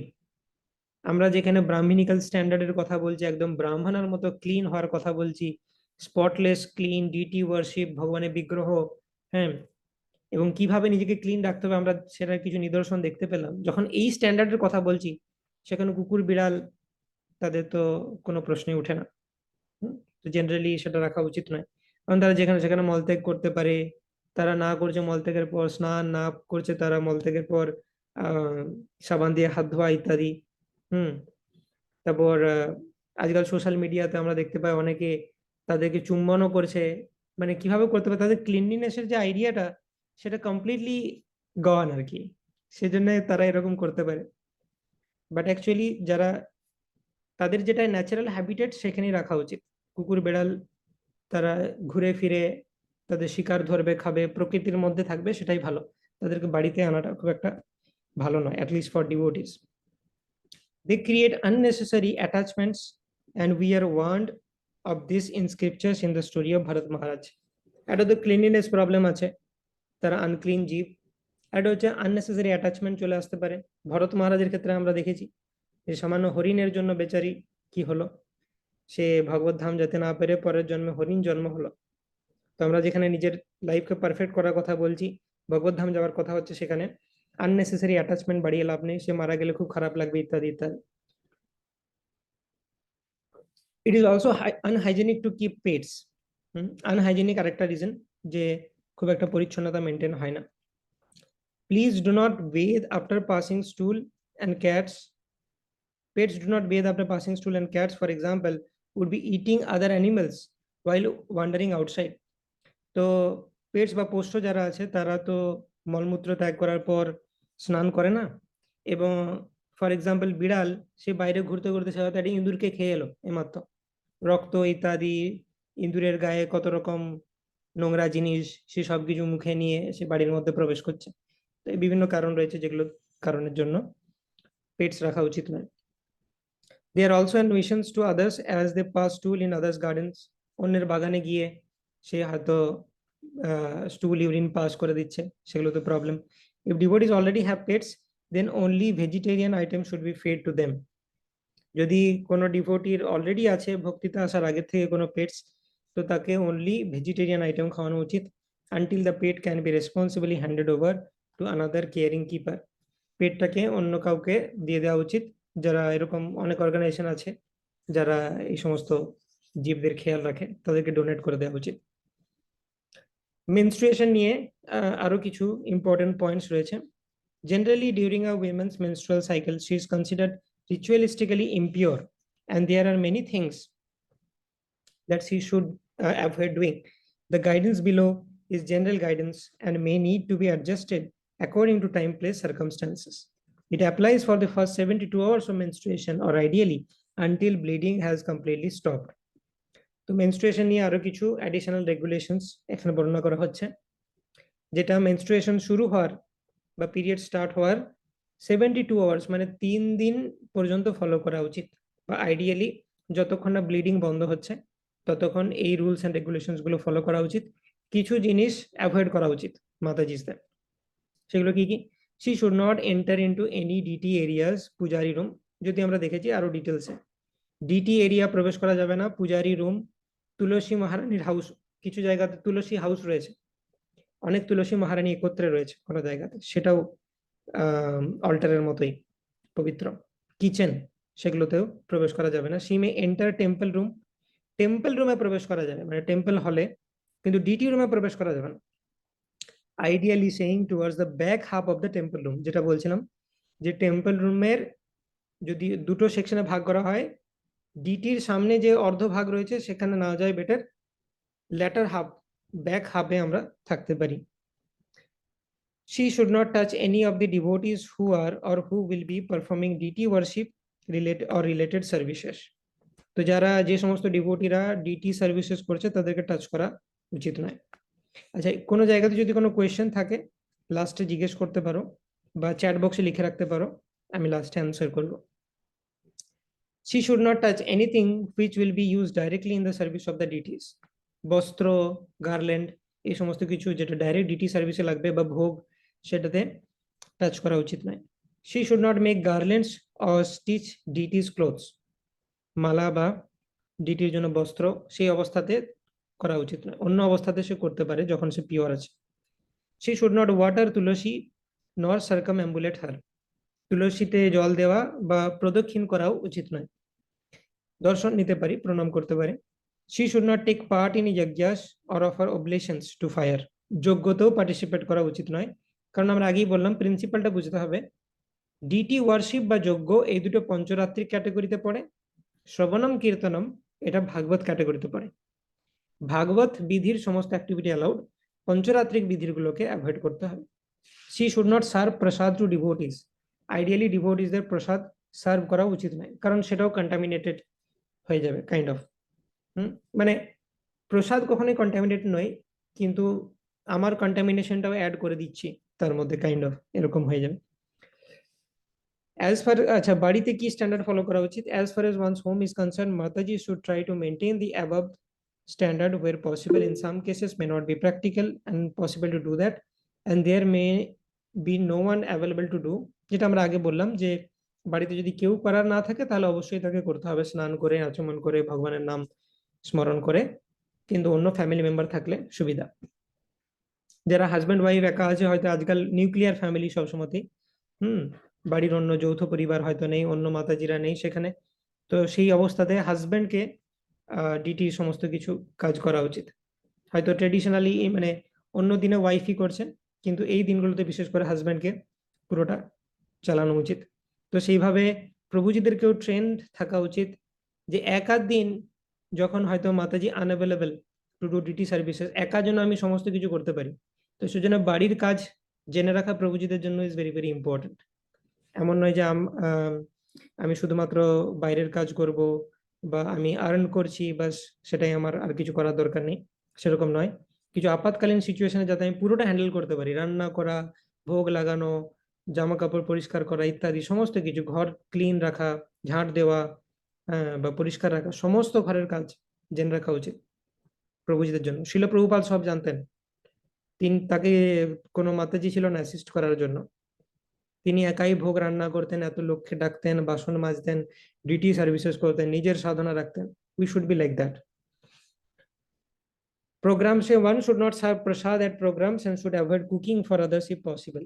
কোনো মেনস্ট্রুয়েটিং মাতাজি যিনি রজস্বলা বা যার পিরিয়ড চলছে, কোনো বড় প্রোগ্রামে গিয়ে প্রসাদ সার্ভ করা বা রান্না করা উচিত নয়।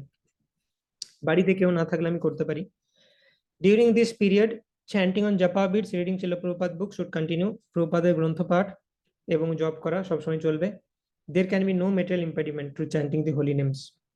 ক্লিনজিং, এরপরে আইডিয়ালি 3 দিন পর যে ব্লিডিং সেটা বন্ধ হয়ে যায়, কারোর বেশি লাগতে পারে কম লাগতে পারে, সেটা পার্সন টু পার্সন ভ্যারি করে। তো যখন বন্ধ হচ্ছে আইডিয়ালি সেটা 4th day of the cycle after 72 hours, once bleeding has completely stop, যখন ব্লিডিং কমপ্লিটলি স্টপ হয়ে যায়, the women should take full bath which includes washing the hair, তারপর ফুল বাথ নেওয়া উচিত, চুল পর্যন্ত ধুয়ে, মাথা ধুয়ে পর্যন্ত। She should wear clean clothes, তারপর ক্লিন ক্লোথ পরা উচিত। Bedsheet, towels, all other linen should be changed, যেগুলো পিরিয়ড কন্টামিনেশনের সময় ইউজ হয়েছে, বেডশিট, চাদর ইত্যাদি, টাওয়েল, এগুলোকে সব চেঞ্জ করে নেওয়া উচিত। কমপ্লিটলি নতুন ক্লিন সেট পরিধান করা উচিত। The husband should change his sacred thread after the wife has completed her period of impurity. তো হাজব্যান্ডের যদি ব্রাহ্মণ ইনিশিয়েট হয় তাহলে স্যাক্রেড থ্রেড সেটাকে চেঞ্জ করা উচিত, কারণ আনঅ্যাভয়েডেবলি এরকম তো সম্ভব নয় যে আমি একদম টাচই করবো না ওয়াইফকে। তো আনঅ্যাভয়েডেবলি হ্যাভ টু টাচ। তো আমি যদি পিরিয়ড কন্টামিনেশনের পিরিয়ডের মধ্যে আরেকবার চেঞ্জ করে নিই স্যাক্রেড থ্রেডটা, যে একবার টাচ করে যে আবার চেঞ্জ করে নিই, আবার তো টাচ করতে হবে। তো সেই জন্য কন্টামিনেশন পিরিয়ডটা ওভার হয়ে যাওয়ার পর স্যাক্রেড থ্রেডকে চেঞ্জ করা উচিত। After her birth she should first visit the temple and pay obeisances to the deities. তো কন্টামিনেশন পিরিয়ড ওভার হওয়ার পর, প্রথম স্নান করার পর প্রথম কাজ হচ্ছে মন্দিরে গিয়ে ভগবানের দর্শন করা এবং ভগবানকে প্রণতি নিবেদন করা। ঠিক আছে, তো ভেরি ভেরি ইম্পর্টেন্ট এই সমস্ত রুলস এন্ড রেগুলেশনস, এগুলো আমাদের জানা উচিত। যদি স্ক্রিনশট নিতে পারো ভালো, যে স্পিডে আমরা যাচ্ছি আমার মনে হয় না কেউ নোটস নিতে পারবে, স্ক্রিনশট নিলে ভালো। রেকর্ডিং থাকছে, সেগুলো দেখে নোটস বানাতে পারো, বাট এই প্রিন্সিপালগুলো মনে রেখে আমাদের পালন করা ইজ ভেরি ভেরি ইম্পর্টেন্ট। এটা ডিস্টিংগুইশ করে যে আমি ভক্তিতে সিরিয়াস না আমি যেমন খুশি করে একটা ভক্তি করতে চাইছি। তো আমি চাই অ্যাটলিস্ট দ্য স্টুডেন্টস যারা আমাদের সাথে কানেক্টেড, তারা এই হাই স্ট্যান্ডার্ডের যতটা মাত্রায় পসিবল যেন ফলো করে। কোনো জায়গায় যদি মনে হয় যে প্রভু এই পার্টিকুলার জিনিসটা আমার জন্য একটু ডিফিকাল্ট, তাহলে talk to us, talk to your mentor, আমরা সেটা শর্ট আউট করতে পারি। বাট এই জন্যই এত ডিটেলসে বৈষ্ণব এটিকেট কোর্স আমরা করাচ্ছি, যাতে এই ব্যাপারে আর কোনো কিছু জানতে বাকি না থাকে। রাধেশ্যাম প্রভু, আমাদের গুরু মহারাজ রাধানাথ স্বামী মহারাজ, ভক্তিচারু স্বামী মহারাজ, জয়পতাকা স্বামী মহারাজ, শিল প্রভুপাদের বিভিন্ন পয়েন্ট থেকে দুটো বৈষ্ণব এটিকেট ম্যানুয়াল সব জায়গা থেকে কালেক্ট করে, মানে খুব কমই আর ইনফরমেশন রয়েছে, খুব রেয়ারলি এমন কোনো ইনফরমেশন পাবে যেটা কোর্সে কভার করা হচ্ছে না। তো it is very very important, take this very seriously. কোনো জায়গায় প্রবলেম থাকলে we are open to discuss, but এই প্রিন্সিপাল গুলো যেন আমরা ফলো করি। আর ফলো করলে আমরা নিজেরাই বুঝতে পারবো যে আমি আগে যে ভক্তিটা করতাম এখন যে ভক্তিটা করছি তার মধ্যে আকাশ পাতাল ডিফারেন্স রয়েছে। আমি নিজে একটা দেখতে পাবো যে আমি কৃষ্ণের কত কাছে চলে গেছি, আমি একটা আলাদা এনার্জি ফিল করছি, কারণ আমি কৃষ্ণের কাছে যাচ্ছি। একটা আলাদা আনন্দ ভেতরে, একটা আলাদা এনার্জি। This is important. তো শিল প্রভুপাদ তিনি কি বলতেন, cleanliness is next to godliness. পরিচ্ছন্নতা সেটা হচ্ছে মানে একটা দৈবী গুণাবলী। Cleanliness is next to godliness. This point should be very carefully observe, then you will advance very quickly in the perfectional stage of Krishna consciousness. কেউ যদি ক্লিন থাকে কিভাবে অ্যাডভান্স করবে, ভেরি কুইকলি। যেটা হয়তো অনেকে বলে থাকে যে আমি তো এতদিন জব করছি প্রভু, কিছু তো অ্যাডভান্সমেন্ট তো হচ্ছে না, অনর্থ নিবৃত্তি হচ্ছে না। বি ক্লিন, অ্যাডভান্সমেন্টটা খুব র্যাপিড হয়ে যাবে। এই এটিকেট গুলো যাতে আমরা ফলো করি। কেন? আমরা যখন স্পিরিচুয়াল ওয়ার্ল্ডে যাবো, spiritual world is absolutely clean, সেখানে কোনো নোংরা জিনিসের কোনো চান্সই নেই। তো আমরা ক্লিনলিনেস যদি প্র্যাকটিস না করি কিভাবে স্পিরিচুয়াল ওয়ার্ল্ডে যাব? ডিটি রুম, কিচেন, এগুলো সব স্পটলেস রাখা উচিত। এবং যদি আমরা ক্লিন থাকি সত্যগুণ বৃদ্ধি হবে, মোড অফ গুডনেস বৃদ্ধি পাবে, সেটা আমাদেরকে ভক্তিতে আরো বেশি করে এগিয়ে যেতে সাহায্য করবে। তো সবকিছু ক্লিন হওয়া উচিত আমাদের। আমরা দেখলাম যে স্নান করার সময় কি করা উচিত, খাবার সময়, সমস্ত habit, eating habits, personal habits, সমস্ত কিছু should be clean. Smell of fish and chicken can only be delightful for people in lower modes. তো আমরা যখন ভক্ত হই এই সমস্ত ননভেজ আইটেমকে ছেড়ে দিই, কিছুদিন পর যদি আমরা এরকম কোনো একটা জায়গার মধ্যে পাস করি যেখানে মাংস বা মাছের গন্ধ আসছে, আমাদের বমি আসে, যে ছি ছি ছি কি বাজে গন্ধ, তাই না? এটা আমরা অনেকে এক্সপিরিয়েন্স করেছি। তো অ্যাকচুয়ালি তখন আমরা চিন্তা করি যে এই মাছের গন্ধ বা মাংসের গন্ধ সেটা একদমই যে অজ্ঞানতার অন্ধকারে ডুবে আছে, মোড অফ ইগনোরেন্স, আনক্লিন, তার পছন্দ হতে পারে। আগে আমরা ভাবি, আগে আমরা কতটা অজ্ঞানতার অন্ধকারে ছিলাম যে এই গন্ধগুলো আমাদের খুব ভালো লাগতো, আর এখন আমাদের সেই গন্ধটাতে বমি আসছে। তো এটা একটা প্রমাণ যে আমরা অবশ্যই আগের থেকে ইমপ্রুভ করেছি কিছুটা। ঠিক যেমন শুকরের এক্সাম্পলটা আমরা দিচ্ছিলাম, যে শুকর সবসময় মনে করে যে স্টুল হচ্ছে বেস্ট ফুড এই দুনিয়ার, তাকে তুমি আহ হালুয়া দাও, পোলাও দাও, সেগুলোতে ইন্টারেস্টেড হবে না। হুম। সে ইন্টারেস্টেড হবে স্টুলের প্রতি, অ্যাট্রাক্টেড হবে। তো আমাদের চেতনা যেরকম সেরকম জিনিসের প্রতি অ্যাট্রাক্টেড হবো, রাইট? তো সেই জন্য আমাদেরকে ক্লিন হতে হবে। যত আমরা ক্লিন হব তত আমরা বুঝতে পারবো কোনটা ক্লিন কোনটা আনক্লিন। এই ক্লিনলিনেসের একটা সব থেকে বড় চ্যালেঞ্জ হচ্ছে ইলিসিট সেক্স। শিল প্রভুপাদ আমাদের বিভিন্ন রেগুলেটরি প্রিন্সিপালস দিয়েছেন, meet eating, gambling, intoxication, illicit sex. তো মিট ইটিং অবশ্যই উচিত নয়, সেটা একটা আনক্লিন হ্যাবিট। মিট ইটিং মানে কি? কোনো একটা মরা মাংস, কোনো একটা মরা জীব, তার মাংসকে আমি মশলা দিয়ে রান্না করে আমার দেহের মধ্যে ঢুকাচ্ছি। তার মানে দেহটা একটা শ্মশানের মতো বানিয়ে দিয়েছি, গ্রেভইয়ার্ড। যেমন অনেক পাশ্চাত্য দেশে গেলে বেশি দেখা যায়, এরকম বড় বড় মাঠ থাকে, হ্যাঁ, সেইখানে কবর দেওয়া হয়, গ্রেভইয়ার্ড বলে। পাশ্চাত্য দেশে ইট ইজ ভেরি কমন, দেখতে পাই আমাদের ইউনিভার্সিটি যাওয়ার পথে। তো এরকম এই এই জায়গাগুলো, এগুলোকে বলা হয় গ্রেভইয়ার্ড। এখানে কবরস্থান। তো বড় ফিল্ড, সেখানে কবর দেওয়া আছে। তো সেরকম আমরা আমাদের দেহটাকেও কাইন্ড অফ কবরস্থান বানিয়ে দিই যদি আমরা মিট ইটিং করছি। মরা জীবজন্তুকে আমার দেহের মধ্যে ঢোকাচ্ছি, মাটির মধ্যে ঢোকানো একই ব্যাপার। তো সেটা করে দেওয়া উচিত না, দ্যাট ইজ ভেরি আনক্লিন। আরেকটা জিনিস, ইলিসিট সেক্স যদি আমরা ইন্ডালজ করি তাহলে আমাদের পিওরিটি নষ্ট হয়। ধর্মের 4টা পিলার রয়েছে, তপো, শৌচম, দয়া, সত্যম। তপো মানে হচ্ছে তপস্যা, শৌচম মানে হচ্ছে ক্লিনলিনেস, দয়া মানে হচ্ছে মার্সি, সত্যম মানে হচ্ছে ট্রুথফুলনেস। তপো নষ্ট হয় কি দিয়ে? তপস্যা কি দিয়ে নষ্ট হয়? নেশা করলে। সেজন্য নেশা করা বারণ, one of the regulatory principle. শৌচম নষ্ট হয় বা ক্লিনলিনেস নষ্ট হয় ইলিসিট সেক্সের মাধ্যমে। অবৈধ সঙ্গ করলে পবিত্রতা নষ্ট হয় বা শৌচ নষ্ট হয়। তারপর শৌচম দয়া, দয়া মানে হচ্ছে মার্সি। মিট ইটিং আমরা যদি করি, আমরা যদি কোনো অবলা জীবকে আমার জিহ্বার তৃপ্তির জন্য খেয়ে নিচ্ছি, তাহলে আমরা দয়া দেখাচ্ছি না, দয়া নষ্ট হয়। এবং সত্যম, সত্যবাদিতা নষ্ট হয় গ্যাম্বলিং, দ্রুত ক্রীড়ার মাধ্যমে। তো ইলিসিট সেক্স মানে কি? Sex outside marriage, sex before marriage. তো আমরা যদি বিবাহ বহির্ভূত কোনো সম্পর্কে জড়াই, স্ত্রী বা স্বামী বাদ দিয়ে অন্য কারোর সাথে সম্পর্ক জড়াচ্ছি, দ্যাট ইজ ইলিসিট সেক্স। বিবাহের পূর্বে আমি যদি কোনো সম্পর্কে জড়াই, কোনো ফিজিক্যাল সম্পর্ক করছি, তাহলে সেটা হচ্ছে ইলিসিট সেক্স। এছাড়াও লাইক পর্নোগ্রাফি ইত্যাদি বিভিন্ন জিনিস রয়েছে কন্টামিনেটেড, যেগুলো আমাদের চেতনাকে কলুষিত করে। তো সেগুলোর থেকে আমাদের দূরে থাকা উচিত। সেটা ইন্টারনাল ক্লিনলিনেস বা ভেতরের যে পবিত্রতা সেটাকে নষ্ট করে দেয়। ইলিসিট সেক্স আর কি করে, ইনক্রিজেস বডিলি কনসিয়াসনেস।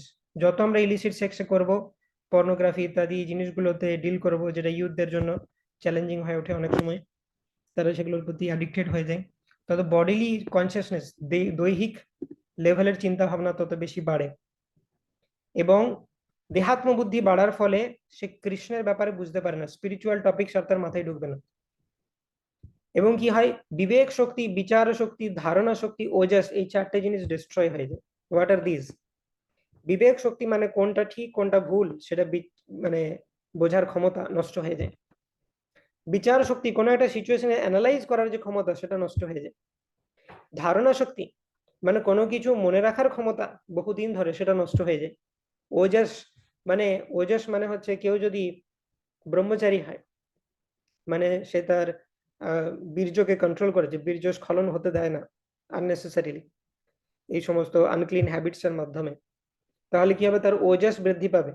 সে যখন কোনো একটা কথা বলবে সেটার ইম্পর্টেন্স থাকবে, গ্র্যাভিটি থাকবে, তার পার্সোনালিটি ডেভেলপ করবে, তাকে দেখেই লোকজন মনে হবে যে না, এর মধ্যে একটা পার্সোনালিটি আছে। সেটা কমে যায় ইলিসিট সেক্সের মাধ্যমে। তো কৃষ্ণ বলছেন ভগবদ গীতায় যে কামস্মি ভরতর্ষভা, ধর্মা বিরুদ্ধ ভূতেষু কামস্মি ভরতর্ষভা। তো কৃষ্ণ বলছেন কেউ যদি ধর্ম অনুসারে কাম চরিতার্থ করে তাহলে সেটাতে কোনো প্রবলেম নেই, এবং আমি হচ্ছি সেই কামের মানে সেই কাম হচ্ছে আমারই রূপ। তো সেটা হচ্ছে পবিত্র কাম। অর্থাৎ আমি কাম কিভাবে চরিতার্থ করছি, না গৃহস্থ আশ্রমে প্রবেশ করলাম, আমি শুধু আমার ওয়াইফের সাথেই সেক্সুয়াল ইন্টেলিজেন্স আছে আমার, এবং আমি শুধুমাত্র কৃষ্ণ কনসাস সন্তান উৎপাদনের জন্য আমার যে লাস্টি হ্যাবিটস বা সেক্সুয়াল যে প্রবৃত্তি সেটাকে ইউজ করছি, দেন সেটা ধর্ম অনুসারে কাম চরিতার্থ করার উদাহরণ। যে কাম চরিতার্থ করার মাধ্যমে কৃষ্ণ ভাবনাময় সন্তান উৎপাদন করছি, সেটাতে কোনো সমস্যা নেই। কিন্তু আমি যদি ইলিসিট সেক্সে জড়িয়ে পড়ি, সেটা কিন্তু একটা সিনফুল অ্যাক্টিভিটি, তো সেটা বুঝতে হবে। তো sex is not wrong, but illicit sex is.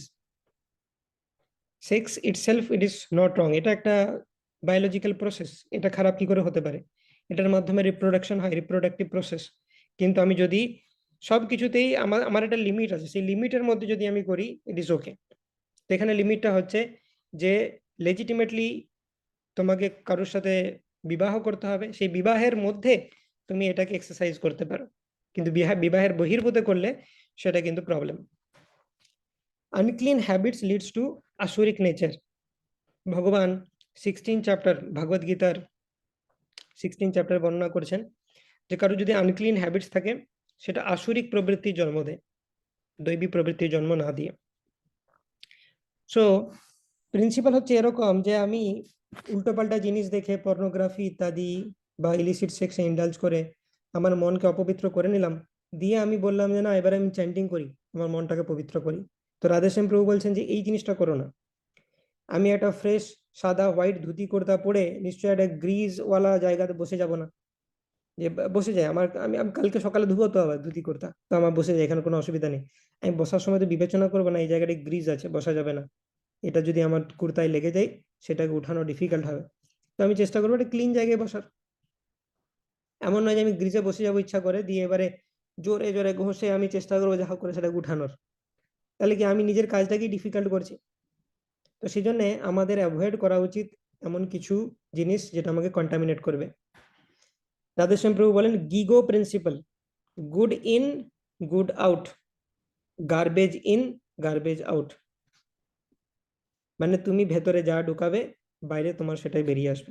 ভালো জিনিস ঢোকালে ভালো বেরিয়ে আসবে, গার্বেজ ঢোকালে গার্বেজ বেরিয়ে আসবে। তো গার্বেজটা যত কম পারা যায় আমাদের ভেতরে ঢুকাতে হবে, কারণ গার্বেজ একবার ঢুকে গেলে সেটাকে ধুয়ে ধুয়ে বের করা ডিফিকাল্ট। তখন তোমার চ্যান্টিং এর মাধ্যমে সেটাকে যে পরিষ্কার করা, চিত্তটা মার্জন করা আরো ডিফিকাল্ট হয়ে যাবে, এবং চ্যান্টিংটাও ভালো হবে না। যদি আমি ভেতরে গার্বেজ ভরে রাখি। তো সেই জন্য আমাদের আগে অ্যাভয়েড করা উচিত গার্বেজ। বাকি যতটুকু কন্টামিনেশন ভেতরে অলরেডি আছে সেটা চ্যান্টিং এর মাধ্যমে চলে যাবে। শুধু ইচ্ছা করে কন্টামিনেশন ঢুকিয়ে তারপর জোরে জোরে ঘষবো, সেটা করাটা ঠিক নয়।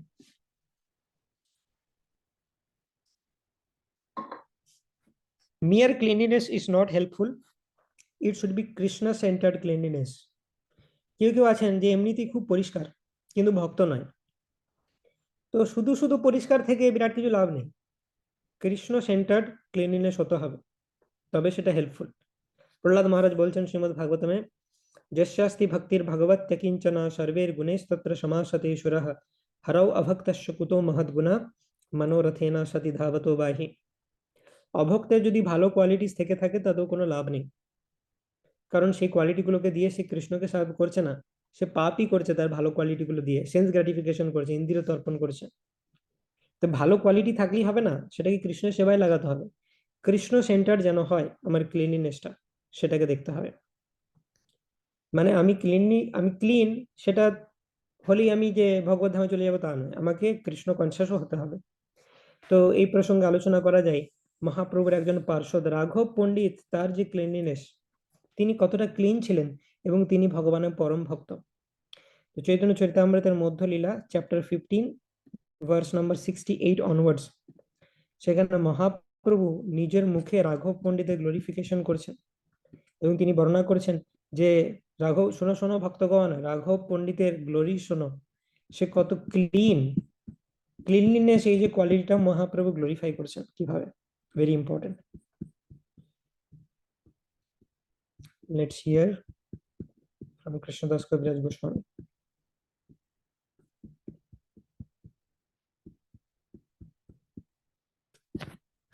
Verse number 68.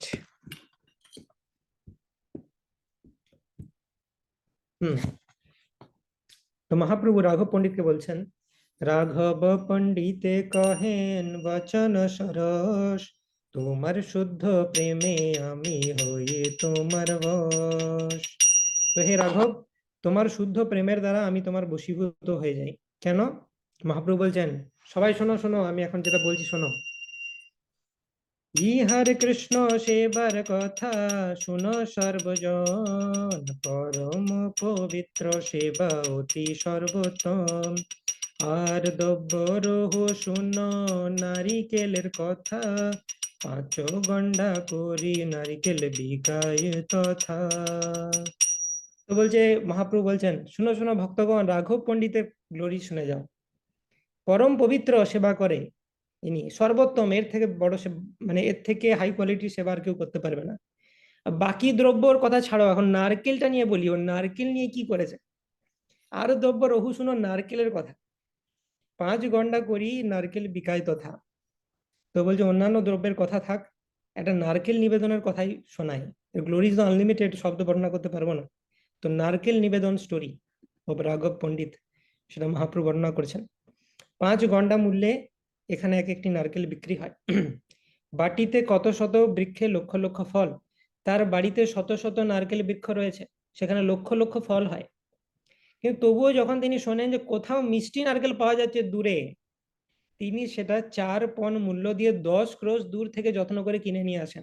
বাড়িতে তার লক্ষ লক্ষ নারকেল, কিন্তু কোথাও যদি শুনেছেন যে মিষ্টি নারকেল পাওয়া যাচ্ছে আমার বাড়ি থেকে, যত কষ্টই হোক নিয়ে আসবেন। প্রতিদিন 5-7 ফল ছোলাইয়া, সুশীতল করিতে রাখে জলে ডুবাইয়া। ভোগের সময় পুনঃ চুলি সংস করি, কৃষ্ণের সমর্পণ করে মুখে ছিদ্র করি। তো প্রতিদিন 5-7টা নারকেল ছুলিয়ে রাখেন, মানে মুখটা কিছুটা পর্যন্ত কেটে রাখেন, সেগুলোকে শীতল করার জন্য জলের মধ্যে ডুবিয়ে রাখেন, যাতে ভগবান যখন নারকেলটা খাবেন, তিনি যখন পান করবেন সেই নারকেলের জল, ভগবান যেন একদম বলে বাহ, একদম টেম্পারেচার পারফেক্ট, মিষ্টতা পারফেক্ট, যেন ভগবানের খুব ভালো লাগে। সেজন্য সেগুলো জলে ডুবিয়ে রাখেন শীতল করার জন্য। ভোগ নিবেদন করার সময় আবার ফ্রেশলি তিনি সেগুলোকে ছুলে পরিষ্কার করেন। কারণ কি, যখন নারকেল একবার ছোলা হয় কিছুক্ষণ পর সেই জায়গাটা কালো হয়ে যায়। ভোগ নিবেদন করার সময় তিনি আবার ছুলেন, যাতে সেই ছোলার জায়গাটা একদম পরিষ্কার সাদা দেখতে লাগে, তার মধ্যে তিনি হোল করে সেটা ভগবানকে অর্পণ করেন। তো কতটা তিনি ডিটেলস মানে কতটা সুন্দরভাবে পুঙ্খানুপুঙ্খ ছোটখাটো জিনিসগুলোকে তিনি মেনটেন করছেন। সেজন্য বলা হয় attention to details is sign of love. তো যখন আমি ডিটেলসের প্রতি অ্যাটেনশন দিচ্ছি, সেটা হচ্ছে আমার প্রেম আছে কতটা, সেটার পরিচায়ক। কৃষ্ণ সেই নারিকেল জল পান করি, কভু শূন্য ফল রাখেন কভু জল ভরি। তো যেহেতু তিনি এইভাবে অফারিং করেন, কৃষ্ণ কখনো কখনো সত্যিই খেয়ে নেন নারকেলের জলটা এবং কিছু পড়ে থাকে না। আবার কখনো কখনো প্রসাদ হিসাবে কিছুটা জল রেখেও দেন রাঘব পণ্ডিতের জন্য। এরকম বহুবার করেছেন যে কৃষ্ণ জল খেয়ে নিয়েছেন পুরো নারকেলের। জল শূন্য ফল দেখি পণ্ডিত হরষিত, ফল ভাঙি শস্যে করে সৎপাত্র পূরিত। তো জল শূন্য যদি দেখে, তখন রাঘব পণ্ডিত অত্যন্ত প্রসন্ন হন যে বাহ, কৃষ্ণ খেয়ে নিয়েছে জল। এবং তখন তিনি বলেন, আচ্ছা ভগবান, তাহলে তোমার জল খাওয়া হয়ে গেছে, এরপরে পার্ট টু। সে নারকেল কেটে শাঁসগুলোকে সুন্দরভাবে বের করে পাত্রে রেখে বলেন, এবারে তুমি শাঁস খাও। ঠিক আছে, এভাবে শাঁস শ্রীকৃষ্ণকে নিবেদন করেন। বাইরে এসে ধ্যান করেন যে শ্রীকৃষ্ণ সেই সমস্ত শাঁস খাচ্ছেন। কখনো কখনো শাঁস খাওয়ার পর শ্রীকৃষ্ণ সেই পাত্রটি শাঁস দিয়ে ভরে রাখেন। তার ফলে রাঘব পণ্ডিতের শ্রদ্ধা বৃদ্ধি পায় এবং তিনি ভগবত প্রেমরূপী সমুদ্রে ভাসতে থাকেন।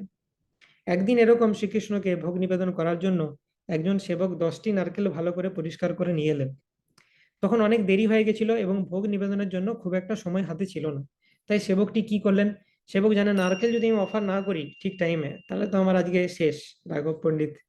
তো তার কাছে সময় ছিল না বেশি, সে কি করেছে, সেই সবকটি নারকেল পাত্র নিয়ে দ্বারের বাইরে দাঁড়িয়ে রইল। ঠিক আছে, দ্বারের উপর ভিতে তেহ হাত দিল, সেই হাতে ফল ছুঁইল পণ্ডিত দেখিল। তো রাঘব পণ্ডিত তখন দেখলেন যে সেবকটি দ্বারের উপরের যে কাঠ সেটাতে হাত দিল এবং তারপর সেই হাত দিয়ে নারকেলকে স্পর্শ করলো। ঠিক আছে, তো এটা দেখে নিই যে হয়তো সে কিছু কড়া নামাতে গিয়ে বা কোনো কারণে তাকে উপরে স্পর্শ করতে হয়েছে। দরজা আছে, দরজার উপরে স্পর্শ করছে, নিচে স্পর্শ করলে তো তুলকালাম হয়ে যেত।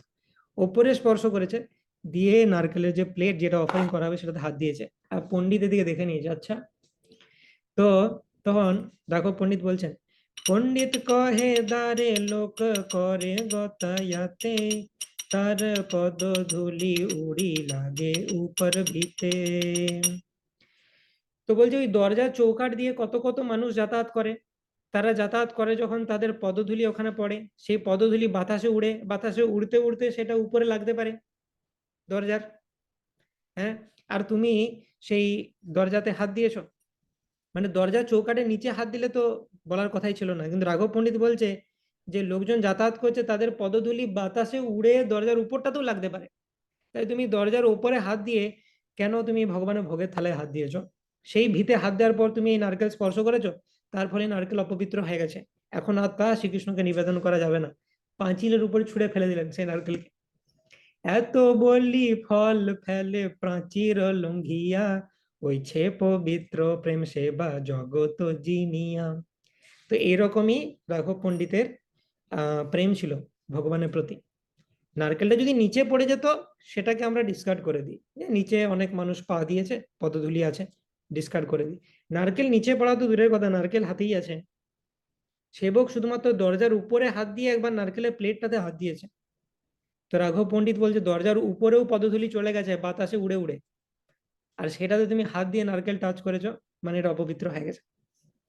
তো একজন পিওর ডিভোটি সে কতটা মানে concern about purity and cleanliness, সেটার উদাহরণ দেওয়ার জন্য মানে চৈতন্য মহাপ্রভু তিনি রাঘব পণ্ডিতের এক্সাম্পল দিচ্ছিলেন।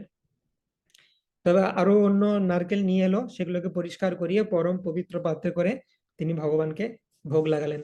এইভাবে ভালো কলা, আম, কমলা, কাঁঠাল ইত্যাদি ফলের খবর পেলে দূর দূরান্ত থেকে, গ্রাম থেকে বহু মূল্য দিয়ে সেগুলোকে কিনে নিয়ে এসে সংস্কার করে পবিত্র করে ভগবানকে অফার করতেন রাঘব পণ্ডিত।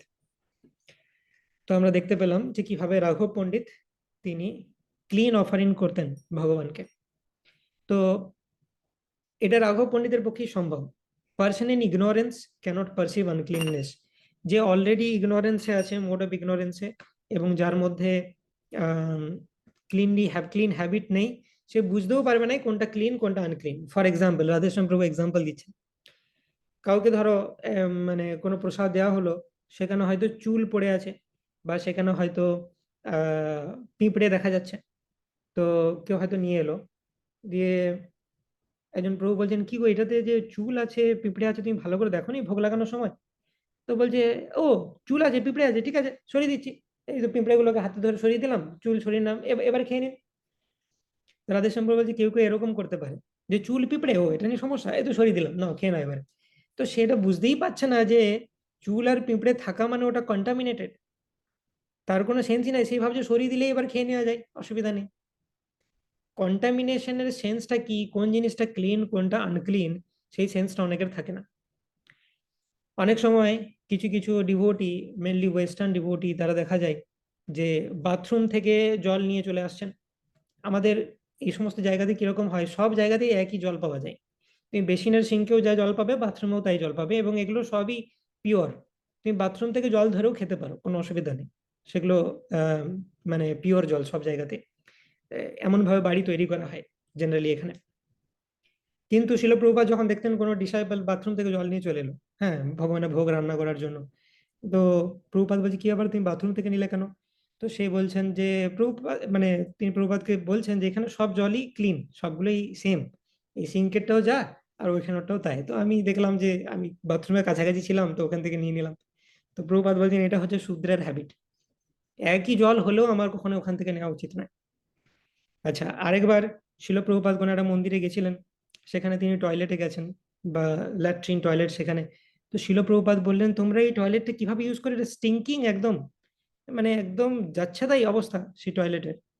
তো তখন মন্দিরের যে ভক্তরা, তাহলে শিল প্রভুপাদকে বলছেন, প্রভুপাদ আমরা তো এটা থরলি ক্লিন করলাম এই গতকালই আপনি আসবেন বলে, তার আগে তো এটা আরো খারাপ ছিল। তো শিল প্রভুপাদ তখন ভাবছেন যে তোমাদের এইটা থরলি ক্লিন, আমি যেটা দেখে এলাম, তার মানে এর আগে কি ছিল, আর আরো তোমরা কিভাবে থাকো এখানে। তো এটাই হচ্ছে ডিফারেন্স, যে একজন পিওর ডিভোটির হিসাবে ক্লিনলিনেস আর একজন সাধারণ মানুষের হিসাবে ক্লিনলিনেস, এটার মধ্যে আকাশ পাতাল ডিফারেন্স। চৈতন্য মহাপ্রভু নিজে আমাদের গুন্ডিচা মার্জনের মাধ্যমে দেখাচ্ছেন কিভাবে গ্রস এবং সাটেল অনর্থাস রিমুভ করতে হয় আমাদের হৃদয় থেকে। চৈতন্য মহাপ্রভু প্রথমে গুন্ডিচাতে ঝাঁটা দিয়ে মার্জন করলেন, বড় বড় কাঁকর যেগুলো সেগুলোকে বালি ফেলে দিলেন। তারপরে তিনি জল দিয়ে মার্জন করলেন। লাস্টে তিনি সিংহাসনটা নিজের বহির্বাস দিয়ে পরিষ্কার করছেন। তো বড় বড় যে কাঁকর সেগুলো হচ্ছে গ্রস অনর্থাস, ছোট ছোট যে বালি ধূলিকণা জল দিয়ে পরিষ্কার করা হচ্ছে সেগুলো শাটেল অনর্থাস। ভক্তি সিদ্ধান্ত সরস্বতী ঠাকুর বলছেন যে চৈতন্য মহাপ্রভু আমাদেরকে শিক্ষা দিচ্ছেন নিজের আচরণের মাধ্যমে কিভাবে গ্রস এবং শাটেল অনর্থাস আহ পরিষ্কার করতে হয়। এবং আমাদের হৃদয়টা হচ্ছে সেই সিংহাসনের মতো, চৈতন্য মহাপ্রভু নিজের বহির্ভাস দিয়ে ঘষে ঘষে সেটাকে পরিষ্কার করছেন। তো সেই রকমই আমাদের এফোর্ট দেওয়া উচিত আমাদের হৃদয়ের যে সিংহাসন সেটাকে পরিষ্কার করার, যাতে ভগবান সেখানে বিরাজ করতে পারেন। A Brahmana is observant about external and internal cleanliness, putting finger in glass of water, putting lid down and again covering, not washing hand after eating with spoon, serving prasadam while taking prasadam, এই জিনিসগুলো avoid করা উচিত। যে ব্রাহ্মণ হবে, ব্রাহ্মণ nature যার আছে, ব্রাহ্মণের একটা গুণাবলী হচ্ছে শৌচম, সে হচ্ছে ভেরি ভেরি ক্লিন। তো শিল প্রভুপাদের জন্য একজন ডিসাইপল জল নিয়ে এসেছিলেন। তো জলটাকে এইভাবে ধরেছেন, গ্লাসটাকে, গ্লাসের মধ্যে একটা আঙ্গুলকে ডুবিয়ে ধরে এইভাবে প্রভুপাদকে দিয়েছেন। তো প্রভুপাদ বলছেন, না এই জলটা অপবিত্র, এটা তো আর গ্রহণ করা যাবে না, ফেলে দাও, অন্য জল নিয়ে এসো। তো অনেক সময় তার ডিসাইপলরা বুঝতে পারতেন না যে আঙুলটা ডুবিয়েছে এতে কি সমস্যা আছে, কিন্তু নখের মধ্যে অনেক ময়লা থাকতে পারে, তো আঙুল আমরা যখন ডুবাচ্ছি সেটা কখনোই উচিত নয় আমাদের। তো সেই জন্য ভগবানের যে কোনো জিনিসে আঙুল টাচ ডুবানো উচিত নয়, ভগবানের জল বা ইত্যাদি এমন ভাবে ধরা উচিত, অফার করা উচিত যেখানে আঙুল না ডুবছে। এমনকি যখন আমরা পবিত্র নদীদেরকে ইনভোক করি জলের মধ্যে, গঙ্গে চ যমুনে চ বা গোদাবরী সরস্বতী, অঙ্কুশ মুদ্রা ইউজ করা হয়, সামথিং লাইক দিস, অঙ্কুশ মুদ্রা। তো সে অঙ্কুশ মুদ্রা ইউজ করার সময় আঙুলটা যেন না ডুবে সেটা দেখতে হবে। আঙুলের শুধু ডোগাটা, আঙুলের একদম যে মাংসল অংশটা সেটা জলে টাচ করবে, আঙুলে মানে নখ যেন না ডুবে জলের মধ্যে, সেটা ইম্পর্টেন্ট। এগুলো ছোট ছোট জিনিস, কিন্তু যে ব্রাহ্মণ হবে, মানে যার মধ্যে ব্রাহ্মণিক্যাল গুণাবলী রয়েছে, ব্রাহ্মণ মানে জন্মগত ব্রাহ্মণের কথা এখানে বলা হচ্ছে না, ব্রাহ্মণ মানে হচ্ছে ক্লিন, ক্লিন ব্যক্তিকে ব্রাহ্মণ বলা হচ্ছে through out this episode of cleanliness and hygiene. Putting lead down and again covering, ধরো ভগবানের জল আমি পাল্টাচ্ছি, ভগবানের গ্লাস আছে, সেখানে লিড দেওয়া আছে, ঢাকা দেওয়া আছে, সেই ঢাকাটাকে ধরে আমি নিচে নামালাম, জল ভরলাম, আবার আমি ঢাকাটাকে যদি দিয়ে দিই এটা ঠিক নয়। কারণ আমি যখন নিচে নামালাম ঢাকাটা, কাভারটা, সেটার মধ্যে কিছু ধূলিকণা বালিকণা লেগে যেতে পারে, বা মাটিতে কোনো পিঁপড়ে থাকতে পারে, ছোট পোকা, সেটা হয়তো এই ঢাকার সাথে অ্যাটাচড হয়ে গেল। এবার আমি আবার যখন সেটাকে আবার ঢাকা দেব, তখন সেটা প্রবলেম হয়ে যাবে। তো সেজন্য ঢাকাটাকে খুলে মাটিতে নামানো উচিত নয়, আমাদের ধরে রাখা উচিত, সেটাকে রিফিল করে আবার দিয়ে দেওয়া উচিত। তো এই ছোট ছোট জিনিস এগুলোকে মেনটেন করতে হবে।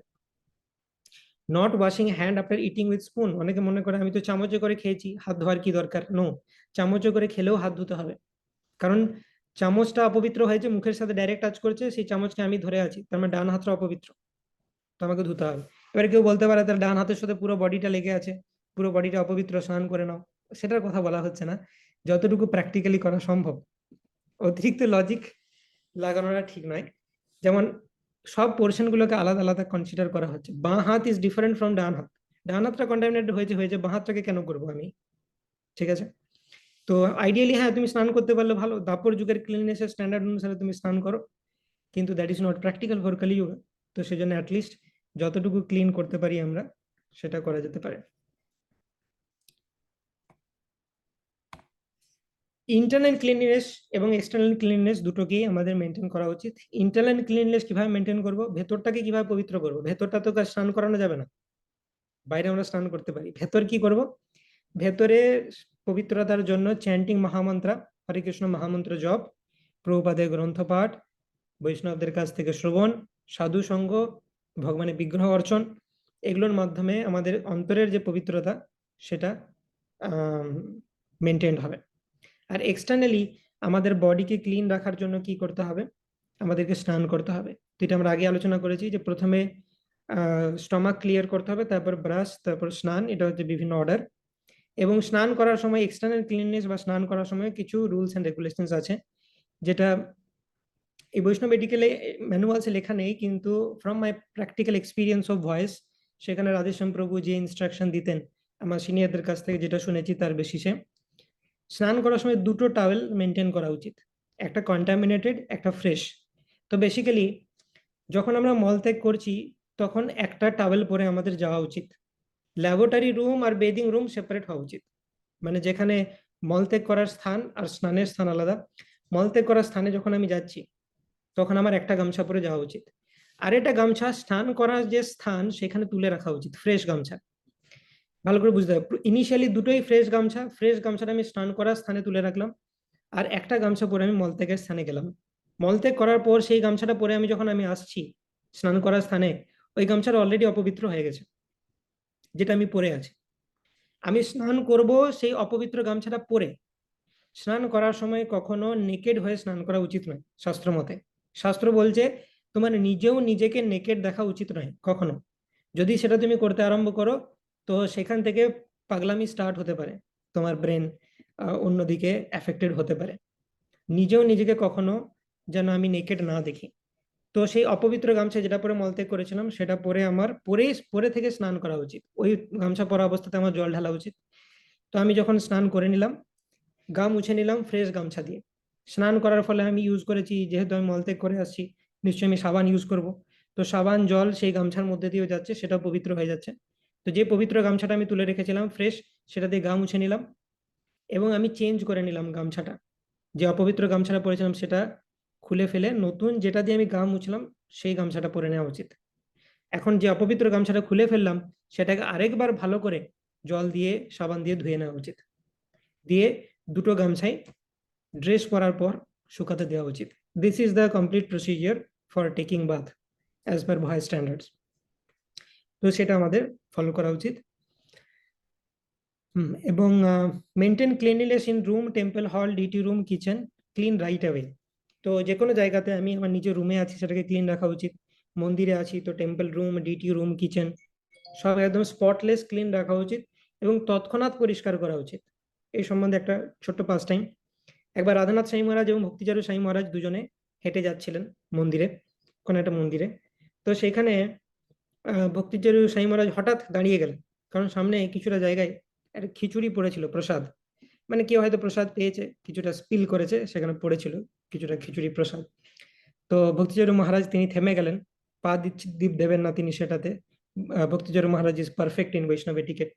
তো সঙ্গে সঙ্গে রাধানাথ মহারাজ সেটাকে নোটিস করলেন।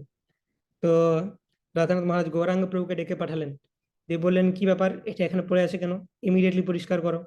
তো গৌরাঙ্গ প্রভু বলছেন আসলে মহারাজ, ডিভোটিসরা প্রসাদ পাচ্ছেন তো অনেকগুলো ব্যাচ লাগছে, একটা ব্যাচ প্রসাদ পেয়েছে, আমরা আরেকটা ব্যাচকে বসিয়ে দিচ্ছি, ওরা ওয়েট করবে কেন। তো সেই জন্য তারপর ওরা সবাই প্রসাদ পাওয়া হয়ে গেলে, সব ব্যাচগুলো ওভার হয়ে গেলে তারপর আমরা ক্লিন করব। তো রাধানাথ মহারাজ বলছে না, এক্ষুনি তোমার ক্লিন করা উচিত, ক্লিন ইট রাইট অ্যাওয়ে। প্রত্যেক ব্যাচের পর ইউ শুড ক্লিন, ওয়েট করা উচিত যারা প্রসাদ নেবে, খুব কুইকলি 5 মিনিটের মধ্যে ক্লিন করে শুকিয়ে তারপরে নেক্সট ব্যাচ যেন প্রসাদ পায় সেটা দেখতে হবে। এবং এই স্ট্যান্ডার্ডটা মেনটেন করা হয়, তুমি যদি দেখবে মায়াপুরে যাও, সুলভ বাবা ইত্যাদি, একটা ব্যাচ প্রসাদ পাওয়ার পর ক্লিন করা হয়, তারপর আবার নেক্সট ব্যাচ বসানো হয়। তো ভেরি ভেরি ইম্পর্টেন্ট এই জিনিসগুলো। একবার আমি একটা মন্দিরে ইউএস এর, বেশিরভাগ মন্দিরেই থাকে, এটা একটা কমন ট্রেডিশন। তো কোনো মন্দিরের যে বাথরুম, সেখানে যদি তুমি যাও স্নান করার সময় বা তিলক করার সময়, তো মন্দিরের আয়নাতে একটা নোট দেখেছিলাম আমি। সেটা হচ্ছে, a brahmana is a person who leaves a place cleaner than he found it. তো এরকম লেখা থাকে যাতে কেউ নোংরা না করে। তো এটার মানে হচ্ছে যে ব্রাহ্মণ হচ্ছে সেই ব্যক্তি, সে কোনো একটা জায়গাতে যদি যায়, তাহলে সেই জায়গাটাতে যাওয়ার সময় যে রূপে দেখেছিল, আর সে বেরিয়ে আসার পর জায়গাটা যেরকম হবে, তার মধ্যে একটা ডিফারেন্স হবে। মনে করো কোনো ব্রাহ্মণ টয়লেট যাচ্ছে, তার সে হয়তো যাবার সময় দেখেছিল টয়লেটটা খুব আনক্লিন, কিন্তু সে টয়লেট করে আসার পর সেটা আর আনক্লিন দেখা যাবে না। মানে সে টয়লেট করে সেটাকে পরিষ্কার করে প্রপারলি তারপরে আসবে। সিঙ্কে অনেক সময় হতে পারে, ধরো বেসিনে সিঙ্কে আমরা মুখ ধুচ্ছি, আমাদের মুখে খাবারের অনেক পার্টিকেল থাকে, তো কেউ হয়তো তাড়াহুড়োতে মুখ ধুয়ে কুলকুচি করে চলে এলো, তো এবারে হয়তো সেই খাবারের পার্টিকেলস গুলো ঠিক মতো সিঙ্কে যায়নি, কিছু কিছু খাবারের পার্টিকেল এখনো বেসিনে লেগে আছে। এটা হচ্ছে নন ব্রাহ্মণ একজন ব্যক্তির কাজ হবে। কিন্তু ব্রাহ্মণা সে যদি সেই সিঙ্কে যায়, সে যদি মুখ ধোয়, সে মুখ ধোবে, ভালো করে দেখবে বেসিনের কোথাও কিছু লেগে আছে কিনা, থাকলে সেটাকে হাতে করে জল দিয়ে সে পরিষ্কার করে দেবে, তারপরে সে আসবে। তার মানে কি, সে যখন বেসিনে এসেছিল তখন কিন্তু বেসিনটা ক্লিন ছিল না, কিন্তু সে যখন বেসিনটা ত্যাগ করলো তখন it is clean. A Brahmana is a person who leaves a place cleaner than he found it. Very very important. তো সেই জন্য ব্রাহ্মণের একটা কোয়ালিটি হচ্ছে শৌচম। হুম। সমো দমো তপো শৌচম শান্তি রার্জবম এইবচ জ্ঞানম বিজ্ঞানম আস্তিক্যম ব্রহ্মকর্ম স্বভাবজম। তো ব্রাহ্মণের 9টা কোয়ালিটির মধ্যে একটা ইম্পর্টেন্ট কোয়ালিটি হচ্ছে শৌচম। তো আমরা অনেক কিছু দেখলাম রিগার্ডিং ক্লিনলিনেস, যতটা ডিটেলস আলোচনা করা সম্ভব আমরা করলাম। ক্লিনলিনেস এবং পার্সোনাল হ্যাবিটস, এটা আমরা কভার করলাম। Now let's hear from Srila Prabhupada's quotes on this cleanliness and hygiene. Srila Prabhupada কি বলেছেন? 1976 এ লেকচারে প্রভুপাদ বলছেন, if we do not lead a brahminical life, we are not allowed to call ourselves brahmanas. You may be the son of a respected high court judge, but if you do not have the required qualification, you cannot call yourself a judge. There has to be an institution for training and education, educating brahmanas. Everyone should be classified according to his education and qualities. তো বলছে তোমার যদি habits clean না হয়, তোমার যদি ব্রাহ্মণিকের life lead না করো, তোমাকে কিন্তু ব্রাহ্মণ বলা যাবে না। তুমি ব্রাহ্মণ পরিবারে জন্মগ্রহণ করলেও তোমাকে ব্রাহ্মণ বলা যাবে না। যেমন হাইকোর্ট জজ, তার ছেলেকে আমরা জজ বলে দিতে পারি না। শুধুমাত্র তার ছেলে হয়েছে বলে আমিও জজ জন্ম থেকে, সেরকম নয়। আমাকে সে কোয়ালিফিকেশন অ্যাটেন্ড করতে হবে, আমাকেও পরীক্ষা দিতে হবে, পাস করতে হবে, তবে আমি জজ হতে পারবো। সেরকম আমি ব্রাহ্মণের পুত্র বলে যে ব্রাহ্মণ, সেরকম নয়। তোমাকে ব্রাহ্মণের মতো হ্যাবিটস হতে হবে, এবং সব থেকে ইম্পর্টেন্ট হ্যাবিট ফর আ ব্রাহ্মণ ইজ ক্লিনলিনেস। গুরুবাষ্টকমের যে 3rd শ্লোক, সেখানে কি বলা হচ্ছে, শ্রী বিগ্রহারা ধন নিত্য নানা সিঙ্গার তন মন দিরমর্জম নাদ। এটার মানে কি, গুরুদেব শ্রী বিগ্রহ আরাধনা নিত্য নানা শৃঙ্গার তন মন্দির মর্জনাদ যুক্তশ্চ ভক্তংশ্চ নিযুঞ্জতোপি বন্দে গুরু শ্রী চরণারবিন্দম। তো এটাতে বলা হচ্ছে যে গুরুদেবের কাজ কি, শ্রী বিগ্রহের আরাধনা, শ্রী বিগ্রহের শৃঙ্গার এবং বিভিন্ন নানাবিধ সার্ভিসেস, এবং তার মন্দির মার্জন করা, পরিষ্কার করা, এইগুলো শ্রী গুরুদেব করে থাকেন। যুক্তশ্চ ভক্তংশ্চ নিযুঞ্জতোপি, এবং তার ডিসাইপলদেরকে এই সমস্ত কাজগুলোতে এনগেজ করেন, ডিটি সার্ভিসে। তো শিল প্রভুপাদ বলছেন যে আমি তো জগৎব্যাপী 108টা মন্দির তৈরি করেছি, তাহলে আমার ডিউটি এই মন্দিরগুলোকে ক্লিন রাখা, এবং সেগুলো আমি কিভাবে ক্লিন রাখবো? তোমাদের থ্রু দিয়ে। প্রত্যেকটা জায়গাতে আমরা আমাদের যাই মন্দির রয়েছে, আমাদের যা সেন্টার রয়েছে, বা আমাদের বাড়ির বিগ্রহ, সেটাও শিল প্রভুপাদেরই মন্দির, কারণ শিল প্রভুপাদ না থাকলে সেই আমাদের গৃহ মন্দিরটি হতো না। তো আমাদের ভাবা উচিত আমাদের বাড়ির যে বিগ্রহ, আমাদের সেন্টারের যে বিগ্রহ, এগুলো সব প্রভুপাদের মন্দির। তাই প্রভুপাদের মন্দির আমাদের ক্লিন রাখা উচিত। তিনি গুরুদেব, তিনি আমাদেরকে নিযুক্ত করেছেন ভগবানের মন্দির ক্লিন রাখার সেবাতে, মন্দির মার্জনা আদৌ। The spiritual master, along with his disciples, always engaged in cleansing the temple of Shri Radha Krishna. If cleanliness is neglected, it is a sure sign of laziness. যদি cleanliness neglect হচ্ছে, তার মানে আমি lazy হয়ে গেছি, অলস। If one is lazy, one does not keep environment clean. অপরিষ্কার মানেই তুমি হচ্ছে লেজি, অলস তুমি। ফার্স্ট লেট মি স্লিপ, শিল প্রভুপাদ বলছেন, আগে আমাকে ঘুমাতে দাও, তারপরে সব হবে, আগে ঘুমাই আমি। এরকম করলে কি করে চলবে? This is mode of ignorance, তমগুণ। তুমি ভাবো প্রভুপাদের ভয়েসে এই জিনিসটা, first let me sleep, this is mode of ignorance, this is তমগুণ। এটা হচ্ছে কমপ্লিটলি অজ্ঞানতা। উই হ্যাভ টু ওভারকাম রজগুণ এন্ড তমগুণ। সত্যম বিশুদ্ধম বসুদৈব শব্দিতম। The heart has to be pure if we want to receive Krishna and allow him to reside there pleasantly. তো আমাদেরকে রজ এবং তমগুণ থেকে বেরোতে হবে, এবং তার প্রথম সাইন হচ্ছে আমাদেরকে অলস হলে চলবে না। অলস মানেই ভেতরটা অপরিষ্কার, মানে রজ তমগুণে আছি। তো ভেতরটা আমাদের হৃদয় পরিষ্কার করলে তবেই না কৃষ্ণ সেখানে থাকতে পারবে। 1971-এ ঋষি কুমার কে বলছেন, Krishna consciousness means to have a clean bead bag. Krishna consciousness মানে কি? পরিষ্কার বিড ব্যাগ মানে তোমার কৃষ্ণ ভাবনামৃত ভালো হচ্ছে। আর বিড ব্যাগে যদি নোংরা লেগে থাকে, তার মানে তুমি অলস, বিড ব্যাগ ধুচ্ছ না, মানে তোমার ভক্তি ভালো হচ্ছে না। বিড ব্যাগ কতটা শাইন করছে সেটা দেখে বোঝা যাবে আমি কৃষ্ণ ভক্তিতে প্রোগ্রেস করছি কিনা। In early days of the movement, Srila Prabhupada instructed devotees to clean their plates and the cooking pots right after honoring prasadam. When one of the leaders saw that devotees were not following his order, he asked Srila Prabhupada which method he should use to get the devotees to the point of following. The order of spiritual masters should be sufficient, replied Srila Prabhupada. Prabhupada বলেছিলেন যে খাবার পর সঙ্গে সঙ্গে যেন তোমার প্লেটগুলো ধুয়ে নাও, নিজের প্লেটটা ধুতেই হবে, আর ভগবানের যে ভেসেল সেগুলোকেও ধুয়ে নেওয়া উচিত। তো কোনো একটা মন্দিরে ভক্তরা এই নিয়ম পালন করেছিল না। তো টেম্পল প্রেসিডেন্ট প্রভুপাদ জিজ্ঞেস করছেন যে প্রভুপাদ কিভাবে আমি ভক্তদেরকে দিয়ে এই রুলটা ফলো করাবো? তো প্রভুপাদ বলেছেন যে এটা হচ্ছে স্পিরিচুয়াল মাস্টারের অর্ডার। যেমন 16 মালা জপ করো একটা অর্ডার, 4 নিয়ম পালন করো, সেরকম এটাও একটা অর্ডার। এরপর তো আশা করি তারা পালন করবে। ইন ডালাস এন্ড এডিনবার্গ, এই সমস্ত জায়গাতে devotees complaint that there were rats in temple. This is very funny, খুব মজাদার একটা ইনসিডেন্ট। তো ডালাসে বা এডিনবার্গে ডিভোটিরা ছিল প্রভুপাদকে লিখছেন, প্রভুপাদ আমাদের মন্দিরে অনেক মানে র‍্যাটস, ইঁদুর হয়েছে খুব বেশি, কি করা উচিত? ওদেরকে কি মেরে দেওয়া উচিত, না কি করবো ওদেরকে? So they asked Prabhupada whether they are allowed to kill them. এমনিতে তো কাউকে মারা উচিত নয়, কিন্তু এই যে ইঁদুর ভগবানের সেবাতে বিঘ্ন ঘটাচ্ছে, তাহলে কি করব? ছিল প্রভুপাদ কি অ্যান্সার দিলেন? No, you should be killed. তোমাকে মেরে দেওয়া উচিত, because you took the vow of cleanliness but you did not keep it. বলছে র‍্যাটসদেরকে মেরে দেবে তুমি? তাই তোমাকে মেরে দেওয়া উচিত, কারণ তুমি জায়গাটা পরিষ্কার রাখছো না, সেই জন্য র‍্যাটস, ইনসেক্টস এগুলো সব আসছে। তুমি গুরুদেবকে কথা দিয়েছো যে আমি মন্দির পরিষ্কার রাখবো, ইনিশিয়েশন ভাও নিয়েছো, কিন্তু তুমি সেটা পালন করছো না, তোমাকে মেরে দেওয়া উচিত ইঁদুরদেরকে না মারার জায়গায়। তো শিল প্রভুপাদ এতটাই স্ট্রিক্ট ছিলেন regarding cleanliness. Srila Prabhupada once wrote to one devotee in London, each room should be clean as a mirror, otherwise you invite the rats. প্রত্যেকটা রুম স্পটলেসলি ক্লিন হতে হবে, আয়নার মতো হতে হবে, যেন মেঝেতে আমি নিজের মুখ দেখতে পাচ্ছি, তাহলে কোনো ইঁদুরের ব্যাপার থাকবে না। ইঁদুর তখনই আসবে যখন তুমি আনক্লিন রাখবে জিনিসটাকে, স্পটলেস ক্লিন থাকলে ইঁদুর আসবে না। Once Srila Prabhupada was on a morning walk on Hawaii. He passed by the prasadam room.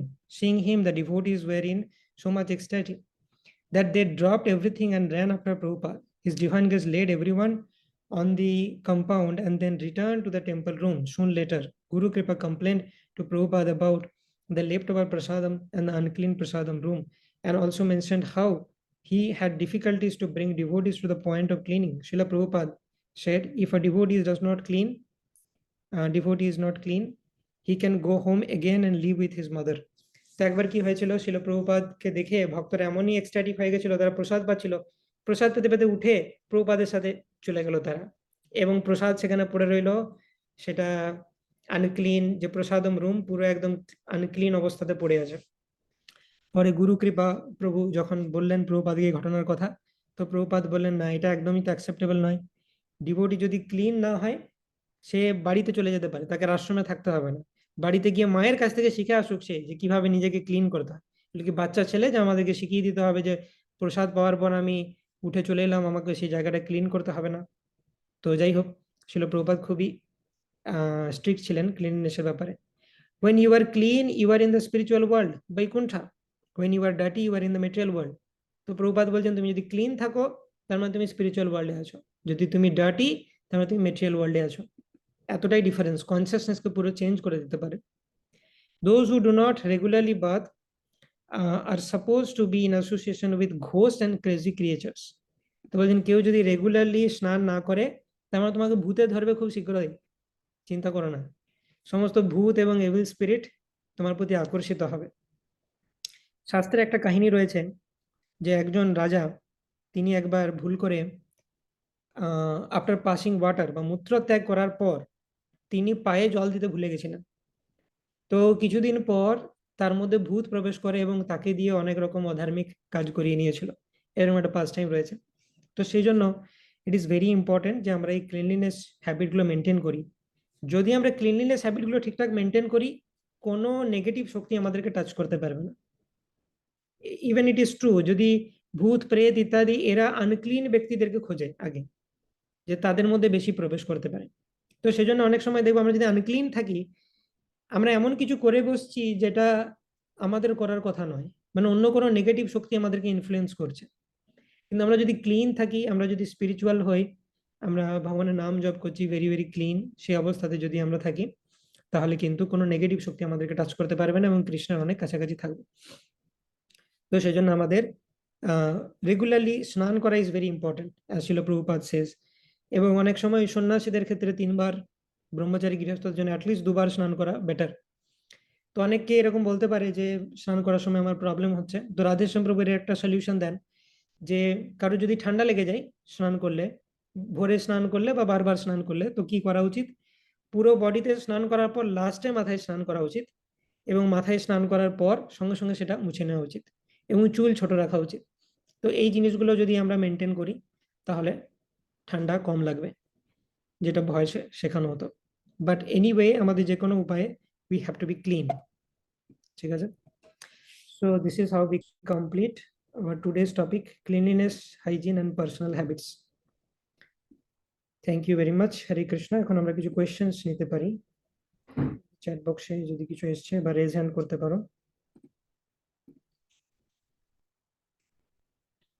ওকে, বাড়িতে ভোগ কুকিং করা যাবে কিনা, সেটা হচ্ছে যে হ্যাঁ, আমি যদি বাড়িতে থাকি, বাড়িতে অন্য কেউ যদি না থাকে ডিউরিং মেনস্ট্রুয়েশন, তাহলে ভোগ অবশ্যই আমাকে রান্না করতে হবে, এবং ডিটি ওয়ার্শিপও করতে হতে পারে আমাকে স্নান করে আচমন করে। কিন্তু যদি বাড়িতে অন্য কেউ থাকে তাহলে তারা করলেই বেটার, বা কেউ না থাকলে হাজব্যান্ডও করতে পারে। ওকে, the usage of carrying mobile phone, smartphone, dealing in kitchen, etc. Deep color যে পাবে। ওকে, let me check গুগল মিটে কিছু কোয়েশ্চেন আসছে কিনা। মেনস্ট্রুয়াল সাইকেল চলাকালীন ভোগ লাগানোর মন্ত্র বলা যেতে পারে, একাকী বাড়ির ক্ষেত্রে ইয়েস চলতে পারে। সমস্ত প্রপার প্রসেস ফলো করেই ভোগ লাগাতে হবে, যদি কেউ না থাকে, একা অন্য কেউ না করার, বা অন্য কেউ করতে পারলে সেটা বেটার। সোমা মাতাজি। হরে কৃষ্ণ প্রভু, প্রণাম। বলছি প্রভু, আমার কিছু কোশ্চেন ছিল, তো আপনাকে আমি পার্সোনালি কি জিজ্ঞেস করতে পারি, বা ঠিক আছে, হ্যাঁ, কোনো যদি পার্সোনাল কোয়েশ্চেন হয় সেটা পার্সোনাল জিজ্ঞেস করুন। আমার কিছু পার্সোনাল কোশ্চেন ছিল আপনাকে। Yes, মাতাজি, তো আপনি হোয়াটসঅ্যাপে জিজ্ঞেস করুন। Yes, প্রভু। থ্যাংক ইউ প্রভু, হরে কৃষ্ণ। ওকে, সো